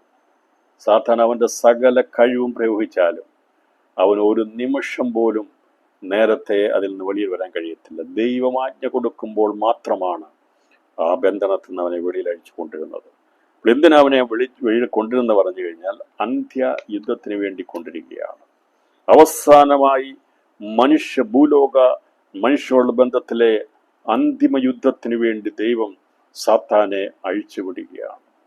കാരണം ദൈവത്തിനറിയാം മനുഷ്യന്റെ സ്വഭാവം, അവൻ സൃഷ്ടിയുടെ സ്വഭാവം മാറുന്നതാണ്. സൃഷ്ടിതാവിന്റെ സ്വഭാവത്തിന് മാറ്റമില്ല. ഇവനെ റിലീസ് ചെയ്ത് കഴിയുമ്പോൾ ഇവൻ മനുഷ്യരെ വഞ്ചിക്കുക എന്ന അവൻ്റെ ബിസിനസ്സിൽ അവൻ വളരെ വേഗത്തിൽ അവൻ ആ കാര്യം നടപ്പാക്കും. അപ്പം അത് വളരെ കിട്ടിയ സന്ദർഭം വളരെ വേഗത്തിൽ ഉപയോഗിച്ച് മനുഷ്യതകളെ അവൻ വരുതിയിലേക്ക് കൊണ്ടുവരും. എന്നാൽ മൃഗവും കള്ളപ്രവാചനും എന്നിവർ ഭൂമുഖത്ത് നിന്ന് തുടച്ചു നിൽക്കപ്പെട്ടതുകൊണ്ട് അന്ന് അവന് സഹായത്തിനായി ഉള്ളത് ഭൂതാത്മാക്കളും ദുഷ്ടദൂതന്മാരുടെ ശൃംഖലയാണ് അവനോട് കൂടെ നിൽക്കുന്നത്. ഇവരെല്ലാം കൂടെ കൂടി ഈ ഗോഗ് മാഹോഗ് യുദ്ധത്തിനായി ഭൂലോക ജാതികളെ മുഴുവൻ വശീകരിച്ച് വട്ടം കൂട്ടും. നമ്മളിത് പഠിക്കുമ്പോൾ ഹർമോദ യുദ്ധവും ഈ ഗോഗ് മാഹോഗ് യുദ്ധവുമായിട്ടുള്ള വ്യത്യാസം മനസ്സിലാകണം. ഹർമോദ യുദ്ധത്തിൽ ത്രിമൂർത്തികളായിരിക്കുന്ന സാത്താനും പൈശാചിക ത്രിമൂർത്തികളായിരിക്കുന്ന പിശാചും എതിർ ക്രിസ്തുവിൻ്റെയും മൃഗത്തിൻ്റെയും കള്ളപ്രവാചകന്റെ വായിൽ നിന്ന് ഭൂതാത്മാക്കൾ പുറപ്പെട്ടാണ് ഭൂരാജാക്കന്മാരെയും സൈന്യത്തെയും അന്ന് ഹർമോദ യുദ്ധത്തിന് വേണ്ടി അവിടെ ഇസ്രായേലിനെതിരെ ഹർമോദോനിൽ വിളിച്ചു കൂട്ടുന്നതെങ്കിൽ വശീകരിച്ചു കൊണ്ടിരുന്നെങ്കിൽ ഇവിടെ അങ്ങനെ ഭൂരാജാക്കന്മാരെ വശീകരിപ്പാൻ ആരുമില്ല, സൈന്യമില്ല. നമുക്കറിയാം 1000 ആണ്ട് വാഴ്ചയിൽ യേശു എന്ന നാമം ഏകവും, അവൻ സർവ്വ രാജ്യങ്ങൾക്കും രാജാവുമായിരിക്കും. നാട്ടുരാജാക്കന്മാരോ നാട്ടു സൈന്യങ്ങളോ ആയുധങ്ങളോ അവിടെ ഒന്നും ഉണ്ടായിരിക്കുകയില്ല. അതുകൊണ്ടാണ് ഭൂലോക ജാതികളെ അവൻ വശീകരിക്കുകയുള്ളൂ. പ്രത്യേകം ശ്രദ്ധിക്കണം, ഗോഗുമഹോ യുദ്ധത്തിൽ രാജാക്കന്മാരില്ല, സൈന്യങ്ങളില്ല. എന്നാൽ അവൻ ഭൂലോകത്തിലെ ജാതികളെ അവൻ വശീകരിക്കും. അതിൻ്റെ അകത്ത് പ്രധാനമായിട്ട് നിൽക്കുന്നത് ഗോഗ് മാഹോഗ് എന്ന ജാതിയാണ്, അവരെയാണ് വശീകരിക്കുന്നത്. അപ്പോൾ യേശു ക്രിസ്തു ഭൂമിയിൽ മഹാരാജാവായിട്ട് വരുമ്പോൾ രാജ്യങ്ങളിൽ വാഴുന്ന രാജാക്കന്മാരോ രാജ്യത്വങ്ങളോ ഭൂമിയിൽ കാണുകയെന്ന് പട്ടണങ്ങളെ ഭരിക്കാനായിട്ട് ദൈവം വയ്ക്കുന്നത് വൃതന്മാരായിട്ടുള്ളവരെയാണ്, അല്ലാതെ രാജാക്കന്മാരില്ല. കർത്താവിനോട് കൂടെ നാം ആണ് അവനോട് കൂടെ വാഴുന്നത്. സൈന്യങ്ങളോ യുദ്ധായുധങ്ങളോ ഒന്നും തന്നെ 1000 ആണ്ട് വാഴ്ച ഇല്ലാത്തത് കൊണ്ട് ഈ പറയുന്ന ഒരു ആയുധം ഉണ്ടാകത്തില്ല. പിന്നെ മനുഷ്യനെ വശീകരിച്ച് ഇവരെ കൂട്ടും. ഈ ഇരുളിന്റെ ശക്തി വ്യാപരിക്കുമ്പോൾ അന്ന് വരെ വെളിച്ചത്തിൽ നിന്നിരുന്ന മനുഷ്യൻ വേഗത്തിൽ ഇരുളിനെ ഇഷ്ടപ്പെടും. അതുകൊണ്ടാണ് കർത്താവ് പറഞ്ഞത്, മനുഷ്യൻ വെളിച്ചത്തെക്കാൾ അധികമായി ഇരുളിനെ സ്നേഹിച്ചത് കൊണ്ടാണ് യേശുവിനെ അംഗീകരിക്കാതെ പോയത്. നന്മയൊക്കെ അനുഭവിച്ച് നിൽക്കുമ്പോൾ സന്തോഷമാണ്. തിന്മയുടെ പാപത്തിന്റെ ലാഞ്ചന വന്നു കഴിഞ്ഞപ്പോൾ അത് ജഡമനുഷ്യനിലേക്ക് അതിൻ്റെ മോഹമുയർത്തുവാനും പാപത്തിലേക്ക് പോകുവാനുള്ള ടെൻഡൻസി വളരെ വേഗത്തിലുണ്ടായി എന്നാണ് 1000 ആണ്ട് വാഴ്ചയുടെ അവസാനം കാണാൻ സാധിക്കുന്നത്. അപ്പോൾ അക്ഷരീയമായ ദൈവരാജ്യത്തിൽ വസിക്കുന്ന നീതിമാന്മാരായ മനുഷ്യരെ ഇത്ര വേഗത്തിൽ സാത്താൻ എങ്ങനെ വശീകരിച്ചവൻ്റെ കൂട്ടത്തിൽ ചേർക്കുന്നത് എന്ന് നമ്മളെ അത്ഭുതപ്പെടുത്തുന്ന വസ്തുതയാണ്. പക്ഷേ നമ്മളൊക്കെ വിചാരിക്കും, ഞാൻ അങ്ങനെയൊന്നും ചെയ്യത്തില്ല, ഞാൻ ഇങ്ങനെയൊന്നും ചെയ്യത്തില്ല എന്ന് പറയും. ഇന്ന് നാം നിൽക്കുന്നത് പ്രിയപ്പെട്ടവരെ പരിശുദ്ധാത്മാവിന്റെ തിരുകൃപയുള്ളത് കൊണ്ടാണ് നാം നിൽക്കുന്നത്. സാത്താന്റെ മാസ്മരിക വലയത്തിനുള്ളിൽ ജഡമനുഷ്യൻ കുടുങ്ങി വഞ്ചിക്കപ്പെട്ടു പോകുന്നത് അധികം സമയമൊന്നും വേണ്ട, വളരെ വേഗത്തിൽ അവൻ പോകും. അതിനോട് ബന്ധപ്പെടുത്തി നമുക്ക് ചിന്തിക്കാവുന്ന മറ്റൊരു കാര്യം, കർത്താവിന്റെ 1000 ആണ്ട് വാഴ്ചയിൽ ഹിംസ്രജന്തുക്കളുടെ ക്രൂര സ്വഭാവം പൊടുന്നനവയെ മാറി അവ സസ്യബുക്കുകളായിത്തീരുന്നതിനെ കുറിച്ചാകുന്നു. മൃഗങ്ങൾക്ക് അക്ഷരികമായ ദൈവീയ സാന്നിധ്യം നിമിത്തമാണ് അവരുടെ മൃഗീയ സ്വഭാവത്തിന് വേഗത്തിൽ മാറ്റം സംഭവിച്ച് അവ സസ്യബുക്കുകൾ അനുസരണമുള്ളതായിത്തീരുന്നതെങ്കിൽ പൈശാചികന്റെ പെട്ടെന്നുള്ള രംഗപ്രവേശം മുഖാന്തരമായിട്ട് മനുഷ്യരുടെ മനുഷിക സ്വഭാവത്തിന് മാറ്റം സംഭവിച്ചവർ മൃഗീയരായി തീരുന്നു. മനസ്സിലായല്ലോ? യേശുക്രിസ്തുവിന്റെ സാന്നിധ്യം മുഖാന്തരമായി മൃഗങ്ങൾ മാനസാന്തരപ്പെട്ട് സസ്യബുക്കുകളായി സമാധാന ജീവികളായി മാറുന്നു. എന്നാൽ പിശാചിനെ അഴിക്കപ്പെട്ടു കഴിയുമ്പോൾ സൃഷ്ടികളായിരിക്കുന്ന മനുഷ്യൻ ഇളാകുന്ന പിശാചിന്റെ അതിലേക്ക് കടന്നു പോവുകയും അവനെ പോലെ മൃഗീയ സ്വഭാവമുള്ളതായി മാറ്റപ്പെടുകയും ചെയ്യുന്നതാണ് ഇവിടെ കാണുന്നത്. പെട്ടെന്ന് കാര്യങ്ങൾ നടക്കും, വേഗത്തിന് അവശീകരിക്കപ്പെട്ടു പോകും. രാത്രി പറയണം, നമ്മളാരും അഹങ്കരിക്കാനൊന്നുമില്ല കേട്ടോ. ഞാൻ ഒരു നാളും തെറ്റിപ്പോകത്തില്ലെന്നോ എന്നെ ആർക്കും വശീകരിക്കാൻ കഴിയത്തില്ലെന്നോ ഒന്നുമുള്ള അഹങ്കാരം വീമ്പും വേണ്ട. അങ്ങനെയുള്ള സാക്ഷ്യവും പറയണ്ട. ഞാൻ ഒരിക്കലും തെറ്റിപ്പോകത്തില്ല, എൻ്റെ ജീവിത അവസാനം വരെ ഞാൻ യേശുവിനെ പിന്തുടരും ഒന്നും പറയണ്ട. ഓരോ ദിവസവും ജീവിക്കുക. നമ്മുടെ ആഗ്രഹം അതായിരിക്കണം. മരണപര്യന്ത വിശ്വസ്തനായിരിക്കാൻ നമ്മുടെ ആഗ്രഹിക്കുന്നത്. പക്ഷേ വീമ്പടിക്കണ്ട, തെറ്റിപ്പോകത്തില്ലെന്ന് പറയണ്ട, വഴി തെറ്റിപ്പോകുക. നമ്മൾ സന്തോഷത്തോട് ദിവസം കഴിയുമ്പോൾ നന്ദി പറയുക. ഇങ്ങനെയൊക്കെ പറഞ്ഞ് ഒരുപാട് പേര് ദൈവത്തെ താഴെ പോയിട്ടുള്ളൂ കേട്ടോ. അതുകൊണ്ട് നാം നിൽക്കുന്നത് കൃപയാല, ഞെളിയാതെ ദൈവത്തെ ഭയപ്പെടണം. ഇന്ന് രാത്രി ആർക്കെങ്കിലും പറയാൻ സാധിക്കും എൻ്റെ അവസാനം വരെ ഞാൻ കർത്താവിന് വേണ്ടി ജീവിക്കാൻ ആർക്കെങ്കിലും ഉറപ്പോടെ പറയാൻ കഴിയുമോ? അങ്ങനെ പറഞ്ഞാൽ നമ്മുടെ ആഗ്രഹമാണത്. എനിക്ക് ആഗ്രഹമുണ്ട്. അതല്ലാതെ ഞാൻ ജീവിക്കുമെന്ന് തീരുമാനമെടുക്കാൻ പറ്റുന്ന മൂക്കിൽ ശ്വാസമുള്ള ഒരൊറ്റ ഒരുത്തം പോലും ലോകത്തിലില്ല. ദൈവം കൃപ ചെയ്തെങ്കിൽ മാത്രമേ നിൽക്കത്തുള്ളൂ. നമ്മളൊക്കെ ആദ്യമൊക്കെ സ്പിരിറ്റ് കയറി പറയും, അങ്ങനെയാണ്, ജീവൻ വരെ കൊടുക്കാൻ തയ്യാറാണ്, അങ്ങനെ. പക്ഷെ നിസ്സാരമായ കാര്യം വരുമ്പോൾ മുട്ടടിച്ച് വിറച്ച് നിൽക്കുകയും ചെയ്യും. അതല്ല നമ്മുടെ സ്വഭാവം. ജീവൻ പോലും കൊടുക്കാം എന്നൊക്കെ പറയും. പ്രശ്നം വരട്ടെ, അന്തരമാണ് തനി സ്വഭാവം വെളിപ്പെടുന്നത്. അതുകൊണ്ട് കൂടുതലൊന്നും നമ്മൾ പറയാതെ ദൈവമേ നിന്റെ കൃപയാൽ എന്നെ നിർത്തണമേ എന്ന് പറഞ്ഞ് ദൈവത്തിന് കൃപയിൽ ആശ്രയിച്ച് നമുക്ക് ജീവിക്കാം. ഇവിടെ നോക്ക്, 1000 ആണ്ട് വാണതൊക്കെ കഥാന ഭരണത്തിൻ്റെ കീഴിൽ സന്തോഷത്തോടെ ഉല്ലസിച്ച് ആനന്ദമായി എല്ലാം ജീവിച്ചതാ. പക്ഷേ ഇരുൾ വന്നപ്പോഴത്തേന് മനുഷ്യ ഹൃദയത്തിലേക്ക് വേഗത്തിൽ കയറി. അതിൽ ഒരു കൂട്ടം ആൾക്കാർ വശീകരിക്കപ്പെട്ടു പോയി. അതിനെക്കുറിച്ച് പറഞ്ഞിരിക്കുന്നത് ഭൂലോകജാതികളെ മുഴുവനും വശീകരിച്ച് വട്ടം കൂട്ടുന്നതിനെ കുറിച്ചാണ് പറഞ്ഞിരിക്കുന്നത്. സ്ത്രീകളുടെ ഇവിടെ പറഞ്ഞ സൃഷ്ടികളുടെ സ്വഭാവത്തിന് സാഹചര്യം അനുസരിച്ച് മാറ്റങ്ങൾ ഉണ്ടാകും. എന്നാൽ കൃപയാൽ നമ്മുടെ കർത്താവിന് മാറ്റമില്ലാത്തതുകൊണ്ട് നാമും പുതിയ സൃഷ്ടികളായി തീർന്ന് രൂപാന്തരപ്പെട്ട് അല്ലെങ്കിൽ ദൈവം പ്രാപിച്ച ദൈവത്തിൻ്റെ സ്വഭാവമുള്ളവരായി അവനോട് ചേർന്ന് കഴിഞ്ഞാൽ പിന്നീട് നമുക്കൊരു നാളും തെറ്റിപ്പോകുവാനും കഴിയത്തില്ല. കാരണം ക്രിസ്തുവിന് തലയോടുള്ള ബന്ധത്തിലായി തീർന്നുകൊണ്ട്. എന്നാൽ ഇന്ന് നാം ജീവിക്കുമ്പോൾ തെറ്റിപ്പെട്ടു പോകുവാൻ, ചതിക്കപ്പെട്ടു പോകുവാൻ, വഞ്ചിക്കപ്പെടുവാനുള്ള സാഹചര്യങ്ങൾ ഏറെയുണ്ട്. അതുകൊണ്ട് നമ്മുടെ ക്രിസ്ത്യ ജീവിതം ഭയത്തോടെ വേണം നടത്താനെന്നുള്ളതും ഞാൻ ഇത്തരണത്തിൽ ഓർപ്പിക്കുകയാണ്. നമുക്ക് വലിയ സാക്ഷ്യങ്ങളൊന്നും പ്രസ്താവിക്കേണ്ട. ദൈവം തന്ന വിടുതലിനെ സന്തോഷത്തോടെ പറയുക. നാളെക്കുറിച്ചൊന്നും പ്രശംസിക്കേണ്ട, ഇന്നേക്കുറിച്ച് നമ്മൾ പ്രശംസിക്കുക. ഇന്നത്തെ ദൈവം എന്നെ നടത്തി. അതായത് നാളെക്കുറിച്ചൊന്നും പ്രശംസിക്കുക. ഞാൻ ഇന്ന പട്ടണത്തിൽ പോയി അവിടെ പോയി ബിസിനസ് ചെയ്യും, ഇന്നതുണ്ടാക്കും, അങ്ങനെ ചെയ്യും, ഇങ്ങനെ ചെയ്യുന്ന ഒന്നും നീ പറയണ്ട. എല്ലാറ്റിനും മുമ്പായിട്ടൊരു വാക്യം ഉപയോഗിക്കണം, ഗോഡ് വില്ലിങ്. ദൈവം അനുവദിച്ചാൽ. ആ പദം നമ്മൾ ഉപയോഗിച്ചോണം. ദൈവം അനുവദിച്ചാൽ നമ്മൾ പദം ഉപയോഗിച്ചോണം. ദൈവം അനുവദിച്ചാൽ നാളെ നമുക്ക് കാണാം.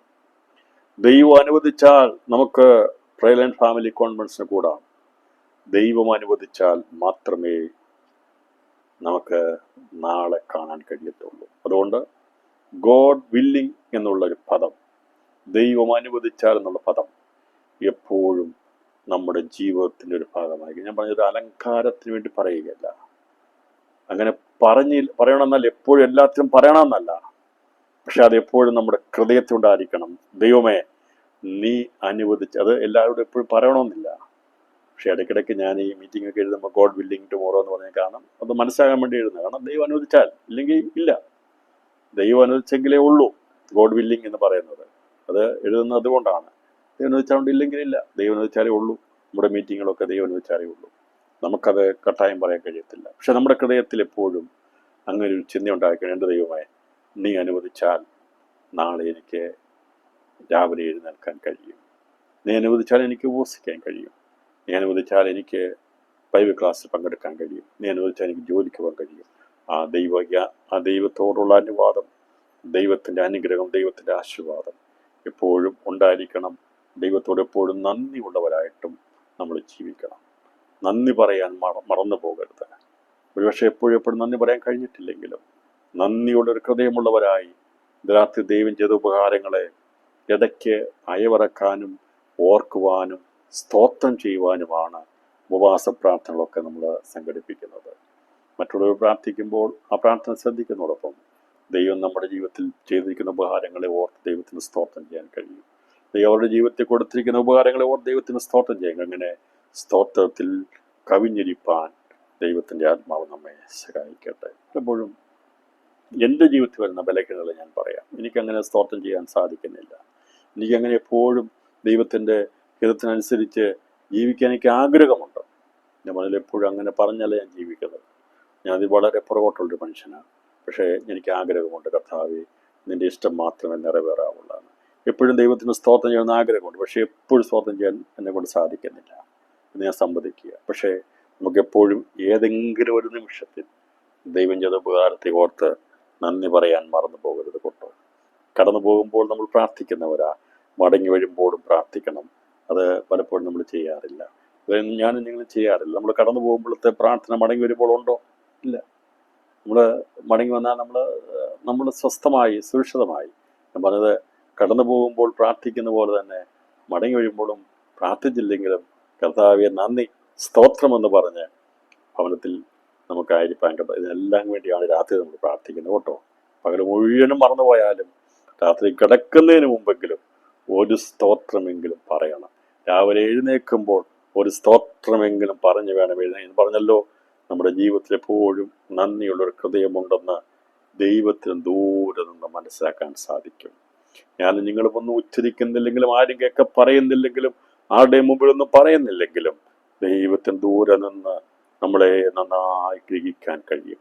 രാത്രി ഒരുപക്ഷെ എല്ലാവരും കേൾക്കുന്ന നാം സ്തോത്രം പറയുന്നതായിരിക്കത്തില്ല, എല്ലാവരും കാണുക നാം ഒന്നും ചെയ്തതായിരിക്കത്തില്ല. എന്നാൽ നമ്മുടെ ഹൃദയത്തിലെ നന്ദിയുള്ള ഹൃദയത്തെ അറിയുന്ന ഒരു ദൈവം അതനുസരിച്ച് നമ്മളെ അനുഗ്രഹിക്കും. അല്ലാതെ മറ്റു ചിലർ പറയുന്ന പോലെ പറയിപ്പിച്ച് സ്തോത്രം പറഞ്ഞ് അങ്ങനെ സ്തോത്രം ഒന്നും പറയേണ്ട ആവശ്യമൊന്നുമില്ല. ഞാൻ പറഞ്ഞത് നമ്മുടെ നന്ദിയുള്ളവരായിരിക്കണം, ദൈവത്തിന് സ്തോത്രം ചെയ്യുന്നവരായിരിക്കണം, ദൈവത്തെ മഹത്വപ്പെടും. നമ്മുടെ ഹൃദയം കൊണ്ട് ദൈവത്തിന് പാടണം. ഹൃദയത്തിൽ പാടാൻ സാധിക്കും. ആരും കേൾക്കാതെ പാടാൻ പാട്ടാണ് ഹൃദയത്തിൽ പാടുന്നത്. ഹൃദയത്തിൽ പാടി ദൈവത്തിന് സ്തോത്രം ചെയ്യുന്നത് പറഞ്ഞാൽ യാത്രയൊക്കെ ചെയ്യുമ്പോൾ നമുക്ക് ട്രെയിനിൽ നിന്നൊക്കെ വലിയ ഒച്ച പാടാൻ പറ്റത്തില്ല. അപ്പം ഹൃദയത്തിൽ പാടാൻ സാധിക്കും, ഹൃദയത്തിൽ സ്തോത്രം ചെയ്യാൻ സാധിക്കും. ദൈവമായ കർത്താവ് നമ്മെ സഹായിക്കട്ടെ. അപ്പോൾ അല്പകാലം കൊണ്ട് ഭൂമിയുടെ 4 ദിക്കുള്ള ജാതികളായി സംഖ്യയിൽ കടൽപ്പുറത്തെ മണൽ പോലെയുള്ള വലിയൊരു ജനസമൂഹത്തെയാണ് സാത്താൻ വശീകരിച്ച് അവനോട് കൂടെ ചേർക്കുന്നത്. കടൽപ്പുറത്തെ മണൽ പോലെയുള്ള ദൈവത്തിൻ്റെ പ്രത്യേക അനുഗ്രഹം പ്രാപിച്ചു നിന്ന ജനതയിൽ വലിയൊരു കൂട്ടം അവൻ്റെ പിന്നാലെ പോകും. മനുഷ്യനെപ്പോഴും മാറ്റങ്ങൾ ഇഷ്ടമാണ്. പറഞ്ഞാൽ മാറ്റം എന്ന് പറഞ്ഞാൽ നല്ലതിന് വേണ്ടിയുള്ള മാറ്റമല്ല. തെറ്റിലേക്കുള്ള യാത്രയ്ക്ക് മനുഷ്യന് വളരെ സ്പീഡ് കൂടുതലല്ല, നന്മയിലേക്ക് വരാൻ വളരെ തണുത്ത മട്ടുമാണ്. എന്നാൽ തെറ്റിലേക്ക് പോകുവാൻ വളരെ വേഗത്തിൽ പോകാൻ കഴിയും. അത് മദ്യപിക്കാതെ പിടിച്ചു നിൽക്കുന്ന എത്ര പേരാണ്. ഒരൊറ്റ നിമിഷം കൊണ്ട് അത്രയും നാൾ പിടിച്ചു നിർത്തിയിരിക്കുന്ന എല്ലാ കാര്യങ്ങളെയും വിട്ട് പാപത്തിലേക്ക് അടിമപ്പെടുക അല്ലേ. 10 വർഷം മദ്യപിക്കാതെ ഒരു വ്യക്തി വേഗത്തിൽ അതിനടിമപ്പെട്ട് കഴിയുമ്പോൾ അന്ന് വരെയുള്ളവൻ്റെ ആ പിടിച്ചു നിൽപ്പെല്ലാം പോയി. ഞാൻ പറഞ്ഞത് പാപത്തിൻ്റെ വഞ്ചനയാണ്, ചതിയാണ് പറയുന്നത്. എന്നാൽ മദ്യപിച്ചുകൊണ്ടിരിക്കുന്ന ഒരാൾക്ക് ഒരൊറ്റ നിമിഷം കൊണ്ട് പെട്ടെന്ന് മദ്യപാനം നിർത്താൻ കഴിയത്തില്ല. വളരെ ബുദ്ധിമുട്ടുള്ള കാര്യമാണ്. എന്നാൽ അവൻ്റെ ശീലമായി മാറിപ്പോയതാണ്. ആ ശീലമായി പോയത് മാറി വരാൻ സമയം. എന്നാൽ അപ്പോൾ അവൻ നല്ലൊരു സ്വഭാവത്തിൽ നിന്ന് വേഗത്തിൽ പോകുവാൻ സാധിക്കും. നല്ല മോശമായതിൽ നിന്ന് നല്ലതിലേക്ക് വരാൻ സമയമെടുക്കും. അതുകൊണ്ട് തന്നെ കേൾക്കുന്ന പ്രിയപ്പെട്ടവർ, എന്തുകൊണ്ടാണ് വഞ്ചിക്കപ്പെട്ടെന്ന് പറഞ്ഞാൽ ഇരുളിലേക്ക് പോകാൻ വളരെ എളുപ്പമാണ്. നല്ല ഇരുട്ടിൽ നിന്ന് വെളിച്ചത്തെങ്കിലേക്ക് വരാൻ ഒരുപാട് പ്രയാസമുണ്ട്. അങ്ങനെ വെളിയിൽ വന്നവരാണ് നമ്മൾ. അതുകൊണ്ട് നാം വെളിച്ചത്തിൻ്റെ മക്കളായി തന്നെ നിൽക്കണം. ഇവിടെ ഇവര് ഈ പറയുന്ന തേജസ് പ്രാപിച്ചു വന്നവരും അല്ല മനുഷ്യര്. അവർ പാപത്തിൽ അടിമപ്പെട്ടു പോയി, അവരെ വശീകരിച്ച് അവരോട് ചേർക്കും എന്നൊക്കെ പറഞ്ഞിരിക്കുന്നു. നിശ്ചയമായും അന്ന് ഈ സാധാനിക വഞ്ചനയിൽപ്പെട്ടു പോകുന്നത് ദൈവത്തെ അറിയാം ഇങ്ങനെ സംഭവിക്കുമെന്ന്. അത് കഥ അറിയുകയും ചെയ്യാം. 1000 ആണ്ട് ഇവിടെ ഭരിക്കുമ്പോൾ ദൈവത്തെ ഇവന്മാരൊക്കെ അത്ര ഗുണമുള്ളവർ നല്ല ദൈവത്തെ അറിയാം. ഞാൻ ഇവിടെ ഭരിക്കുന്നതുകൊണ്ട് ഇപ്പം ഞാൻ പറയട്ടെ, ഇവിടെ അങ്ങനെയൊരു രീതിയാണ് അനുകൂലമായ കാര്യമാണ്, എല്ലാം അനുകൂലമാണെങ്കിൽ അന്ന് ജീവിക്കാൻ വലിയ ബുദ്ധിമുട്ടൊന്നുമില്ല. ഉണ്ടോ? ഇല്ല. എന്നാൽ ഇരുളിൻ്റെ അകത്ത് വെളിച്ചമായി ജീവിക്കാൻ കഷ്ടപ്പാടുണ്ട്. അതിനുവേണ്ടി നാം ഒരുങ്ങണം. മൊത്തം വെളിച്ചമാണെങ്കിൽ ജീവിക്കാൻ ബുദ്ധിമുട്ടില്ല. പക്ഷെ അതുകൊണ്ടാണ് അവർക്ക് അത്രയും വലിയ പ്രയാസമൊന്നും ഇല്ലാതെ ജീവിച്ചു പോകും. പെട്ടെന്നില്ല വരുമ്പോൾ അതിനെ ഇഷ്ടപ്പെട്ടതിലെ അതിനെ സ്വീകരിക്കേണ്ടത്. അവസാനഘട്ടത്തിൽ കർത്താവ് രാജാവായി വാഴുമ്പോഴും സാത്താന് മനുഷ്യനെ വഞ്ചിച്ച് തോൽപ്പിക്കാമെങ്കിൽ സർവ്വലോകം ദുഷ്ടന്റെ അധീനതയിൽ കിടക്കുന്ന ഈ കാലഘട്ടത്തിൽ അത് എത്ര അധികമാണ്. ഒരിക്കൽ പ്രാപിച്ച ആത്മരക്ഷ നഷ്ടപ്പെടുകയില്ല എന്ന് വാദിക്കുന്നവരുണ്ട്. എന്നാൽ പ്രിയപ്പെട്ടവരെ, 1000 ആണ്ട് വാഴ്ചയിലെ ദൈവിക പണ്ണത്തിൽ നിത്യജീവനിലേക്ക് പ്രവേശിക്കപ്പെട്ടവർ എന്ന് പറഞ്ഞാൽ പിതാവിനെ അനുഗ്രഹിക്കപ്പെട്ടവരായി പ്രവേശിക്കപ്പെട്ടവരാണ് വഞ്ചിക്കപ്പെട്ടു പോയത്. ജീവവസ്തു പേരുള്ളവരായിരുന്നു, അത് മായ്ക്കപ്പെടുവാൻ ഇടയാത്തുന്നു. അതുകൊണ്ട് സാത്താന്യ വഞ്ചിയിൽ കുടുങ്ങിപ്പോയാൽ, പാപം ചെയ്താൽ ആരുടെ പേരും മായ്ക്കപ്പെടും എന്നുള്ളത് തെളിവാണ്. അതുകൊണ്ട് ആരെങ്കിലും പഠിപ്പിക്കുകയാണ് രക്ഷ നഷ്ടപ്പെടുകയില്ല എന്ന് പറഞ്ഞു കഴിഞ്ഞാൽ, അങ്ങനെയാണെങ്കിൽ 1000 ആണ്ട് വാഴ്ചയിൽ രക്ഷയിലേക്ക് വന്ന, നിത്യജീവനിലേക്ക് വന്ന ഇവരെങ്ങനെയാണ് ഇത്രയും ആൾക്കാർ നഷ്ടപ്പെട്ടു പോയെന്നുള്ള ഉത്തരം അവർ പറയണം. അപ്പോൾ മനുഷ്യന് ദൈവത്തിൽ നിന്ന് അകന്നു പോയ, ദൈവം ഭരിക്കുകയാണ്, യേശു ഭരിക്കുന്ന സമയത്താണ് സംഭവിക്കുന്നത്. അങ്ങനെയെങ്കിൽ ഏത് നിമിഷത്തിൽ വേണമെങ്കിലും സാധാരണ വഞ്ചിക്കാം, വശീകരിക്കാം. മനഃപൂർവ്വമായി പാപം ചെയ്താൽ നമ്മുടെ പേര് ജീവവസ്തുന്ന് മായ്ച്ചു കളയും. മനഃപൂർവ്വമായി പാപം ചെയ്യുവാൻ പാടില്ല എന്നുള്ളതും ഇതിനകത്ത് ഓർപ്പിക്കട്ടെ. പിതാവാൻ ദൈവത്തിലേക്ക് സഹസ്രാബ്ദ വാഴ്ചയിൽ പ്രവേശിക്കപ്പെടുന്ന സകല മനുഷ്യരും നീതിവാന്മാരാണ്. അവരിൽ കാലക്രമേണ പാപം തലയുയർത്തിയും ഒടുവിൽ സാത്താനിക വഞ്ചനയിൽ കുടുങ്ങി അവരിൽ അനേകർ പൈശാചിക പക്ഷത്തായി പോവുകയും ചെയ്യുന്നു. അതാണ് നമ്മൾ ഇതുവരെ ഇതിനോടുള്ള ബന്ധത്തെ നമ്മൾ ചിന്തിച്ചത്. അപ്പോൾ ഒരിക്കൽ രക്ഷിക്കപ്പെട്ടു കഴിഞ്ഞാൽ രക്ഷ നഷ്ടപ്പെട്ടു പോകത്തില്ല എന്നുള്ളതല്ല, പരിശുദ്ധമാവനെ കാത്തു സൂക്ഷിച്ച് ദൈവഭയത്തിൽ വിശുദ്ധിയെ തികയ്ക്കണമെന്ന ദൈവാത്മാവ് നമ്മളെ ഓർപ്പിക്കുന്നു. കഥ പറഞ്ഞു എന്നെ തള്ളിക്കളയും. യൂദ കഥാനോട് നിന്നല്ലായിരുന്നോ? അവൻ ശുശ്രൂഷ ചെയ്തതല്ലേ, എല്ലാം ചെയ്തതാ. പക്ഷെ തള്ളപ്പെട്ടു പോയി, ശുശ്രൂഷ തള്ളപ്പെട്ടു പോയി, നിത്യനരകാഗ്നിക്ക് യോഗ്യനായി പോയി. അതൊക്കെ സംഭവിക്കാം. അതുകൊണ്ട് വളരെ രക്ഷയോ നമുക്ക് ഈ ദിവസങ്ങളിൽ ദൈവകൃപയാൽ ചെയ്യുവാൻ ദൈവം സഹായിക്കട്ടെ. പിന്നെ ആരാണ് ഗോഗ് മാഹോഗ് എന്നതിനെക്കുറിച്ചുള്ള ചെറിയൊരു പഠനം നടത്തി ഇന്നത്തെ ക്ലാസ് അവസാനിപ്പിക്കാം. ഇവിടെ പറഞ്ഞിരിക്കുന്നത് യാഫേദിന്റെ തലമുറയിൽപ്പെട്ടവരാണ് ഗോഗും മാഹോഗും. ഉൽപ്പത്തി പുസ്തകം അതിൻ്റെ 10 മുതൽ 2 വരെയുള്ള വാക്യം. രോഷ്, മേശക്, തൂബൽ എന്നിവയുടെ പ്രഭുവാണ് ഗോഗ്. മാഗോഗ് ദേശത്തിനാണ് അവിടെ വാസം. കേസ് 32, 38, 2, 39, 1. ഈ ഹർമുദ യുദ്ധത്തിന് പുറപ്പെട്ടു വരുന്നത് ഇവർ തന്നെയാണ്. ഈ യാഫേദിന്റെ തലമുറയിൽപ്പെട്ടവരാണ്. യാഫേദിന്റെ തലമുറ എന്ന് പറയുമ്പോൾ യുറേഷ്യയിൽപ്പെടുന്നവരാണ്. യൂറോപ്യൻ, ഏഷ്യ രാജ്യങ്ങളിലാണ് ഇവരുടെ വാസം. ഇസ്രായേലിൻ്റെ വടക്ക് പടിഞ്ഞാറ് ഭാഗത്തായി ഗ്രീസിനുള്ള ബന്ധത്തിലൊക്കെയാണ് കിടക്കുന്നത്. ഏതൊക്കെയാണ് പ്രത്യേക രാജ്യങ്ങൾ എന്നുള്ളത് പർട്ടിക്കുലറായിട്ട് നമുക്ക് പറയാൻ സാധിക്കും. പക്ഷേ യൂറോപ്യൻ, ഏഷ്യ രാജ്യങ്ങളിലുള്ളവരാണ് യാഫേദ്. ഇപ്പോൾ ഇവർ വളരെ വേഗത്തിൽ വർദ്ധിക്കുന്നവരാണ്. ഇവരെ ഈ വംശാവലിയിൽപ്പെട്ടവരാണ് ഈ എതിർക്രിസ്തുവിനോട് കൂടിയുള്ള ഭരണത്തിൽ മുമ്പിൽ നിൽക്കുന്നവരെങ്കിലും അന്ന് ദൈവം ഇവരെ കൊണ്ടുവരുമ്പോൾ, അഗോഗ് ദേശത്ത് നിന്ന് അവരെ കൊണ്ടുവരുമ്പോൾ അവർക്ക് വംശനാശം ഉണ്ടാകാതിരിക്കാൻ വേണ്ടി, കാരണം ഈ 1000 ആണ്ട് വാഴ്ചയിൽ ഇവർ വർദ്ധിച്ചു വരികയും ഇവരുടെ തലമുറ തന്നെ വേണം, ഗോഗ് മഹായുദ്ധത്തിന് വേണം. അതുകൊണ്ട് അവരെ മുഴുവനും അന്ന് കൊണ്ടൊന്ന് നശിപ്പിക്കാതെ 6-1 ദൈവം ശേഷിപ്പിച്ചിട്ടാണ് 6-5 ഇസ്രായേലിനെതിരെ യുദ്ധത്തിനായി കൂട്ടിവരുത്തുന്നത്. എഗസ്കേൽ 39 അധ്യായം 2 വാക്യം വായിച്ചാൽ മതി. അപ്പോൾ അവരെ മുഴുവൻ കൊണ്ടുവന്നാൽ അത് മുഴുവൻ നശിച്ചു പോകും. പക്ഷേ അന്തിമ യുദ്ധത്തിന് വേണ്ടി ഇവന്റെ സന്തതിയിൽപ്പെട്ടവരെ തന്നെ ദൈവത്തിന് നിർത്തണം. അതുകൊണ്ടാണ് 6-5 യുദ്ധത്തിന് വേണ്ടി കൊണ്ടുവരികയും 6-1 അവിടെ ശേഷിപ്പിക്കുകയും ചെയ്യും. അതിൽ ഉള്ള നീതിമാന്മാരായിപ്പെടുന്നവരാണ് 1000 ആണ്ട് വാഴ്ചയിലേക്ക് പ്രവേശിക്കുന്നത്. അവരാണ് വർദ്ധിച്ചു വരുന്നത്.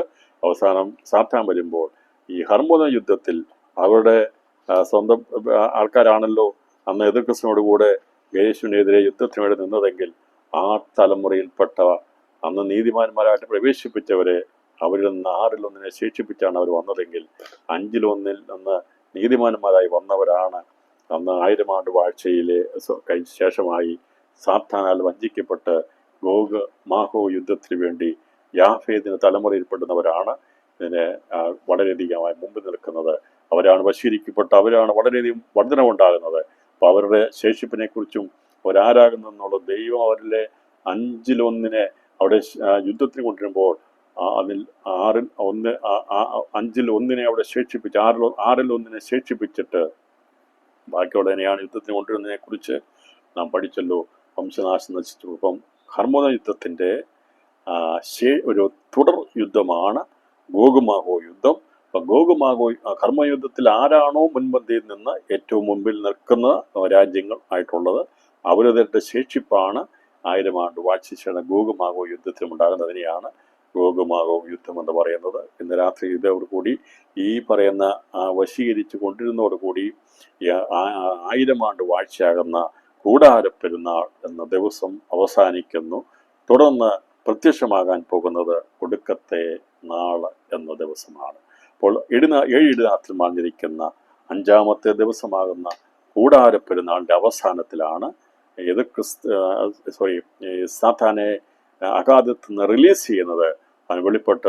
അവൻ വെളിയിൽ വന്ന് ദൈവത്തിൻ്റെ നഗരത്തെ വളയുവാൻ വേണ്ടി അവൻ ജാതികളായിട്ടുള്ളവരെ വശീകരിച്ച് അന്തിമ യുദ്ധത്തിന് വേണ്ടി വിളിച്ചുകൂട്ട് വഞ്ചിച്ചുകൊണ്ട് കൂട്ടിവരും. അതോടുകൂടി കൂടാരപ്പെരുന്നാൾ എന്നുള്ള 1000 ആണ്ട് വാഴ്ച അവസാനിക്കുകയും 7 ഇടിനാട്ടിൽ മറിഞ്ഞിരിക്കുന്ന 5-ാമത്തെ ദിവസം പൂർത്തീകരിക്കപ്പെടുകയും 7 ഇടിനാട്ടിൽ മറിഞ്ഞിരിക്കുന്ന 6-ാമത്തെ ദിവസമാകുന്ന ഒടുക്കത്തെ നാൾ പ്രത്യക്ഷപ്പെടുകയും ചെയ്യുന്നു. ഒടുക്കത്തെ നാളിൽ സംഭവിക്കേണ്ടുന്ന 7 കാര്യങ്ങളെക്കുറിച്ച് ദൈവം വെച്ചാൽ നാളെ ചിന്തിക്കുന്നതായിരിക്കും. ദൈവമായ കർത്താവത്തോളം നമ്മെ സഹായിച്ചല്ലോ. നമുക്ക് ഭയഭക്തിയോടെ ദൈവത്തിന് നമ്മുടെ ജീവിതത്തെ സ്ഥാപിച്ചു കൊടുക്കാം. നമുക്ക് പറയാം, കർത്താവേ, നീ ഉന്നതൻ, നീ മഹോന്നതൻ, നിന്നെ കൂടാതെ ഞങ്ങൾക്കൊന്നുമില്ല. നീ ഒഴികെ ഞങ്ങൾക്ക് നന്മയൊന്നുമില്ല. നിന്നെ കൂടാതെ ഞങ്ങൾക്ക് നന്മയും ചെയ്യാൻ കഴിയത്തില്ല. കർത്താവേ, അതുകൊണ്ട് ഞങ്ങൾ താഴ്മയും വിനയമുള്ളവരായി ഞങ്ങളുടെ പാദാന്തികെ വീണ് കിടക്കുകയാണ്. വല്ലവിധേനയും ഞങ്ങളെ കൂടി ഓർക്കണമേ. നിന്റെ വരവെങ്കിൽ, മധ്യാകാശ വരവെങ്കിൽ ഞങ്ങളെ ഓർക്കണമേ. ഞങ്ങൾക്ക് സ്വയമേ നിൽക്കുവാൻ കഴിവില്ല എന്ന് നമുക്ക് എല്ലാ ദിവസവും ഏൽപ്പിച്ചു കൊടുത്തുകൊണ്ട് രാവിലെ എഴുന്നേൽക്കുമ്പോഴും രാത്രി കിടക്കുമ്പോഴും ഉറങ്ങുമ്പോഴും നടക്കുമ്പോഴും എപ്പോഴും പ്രത്യാശയുള്ളവരായി നമ്മൾ വെളിപ്പെടുവാനുള്ള തേജസ്സിനെ വിചാരിച്ചുകൊണ്ട് ഈ കാലത്തിലെ കഷ്ടങ്ങൾ സാരമില്ല എന്നെണ്ണി പ്രത്യാശയുടെ നാളുകളെ എണ്ണി ജീവിപ്പാൻ ദൈവമായ കർത്താവ് നമ്മെ സഹായിക്കട്ടെ എന്ന ദൂത് കൈമാറിക്കൊണ്ട് ഞാൻ വചനത്തിന് വിരാമിടുന്നു. കർത്താവ് നമ്മെ ഏവരെയും ധാരാളമായി അനുഗ്രഹിക്കുമാറാകട്ടെ. Thank you.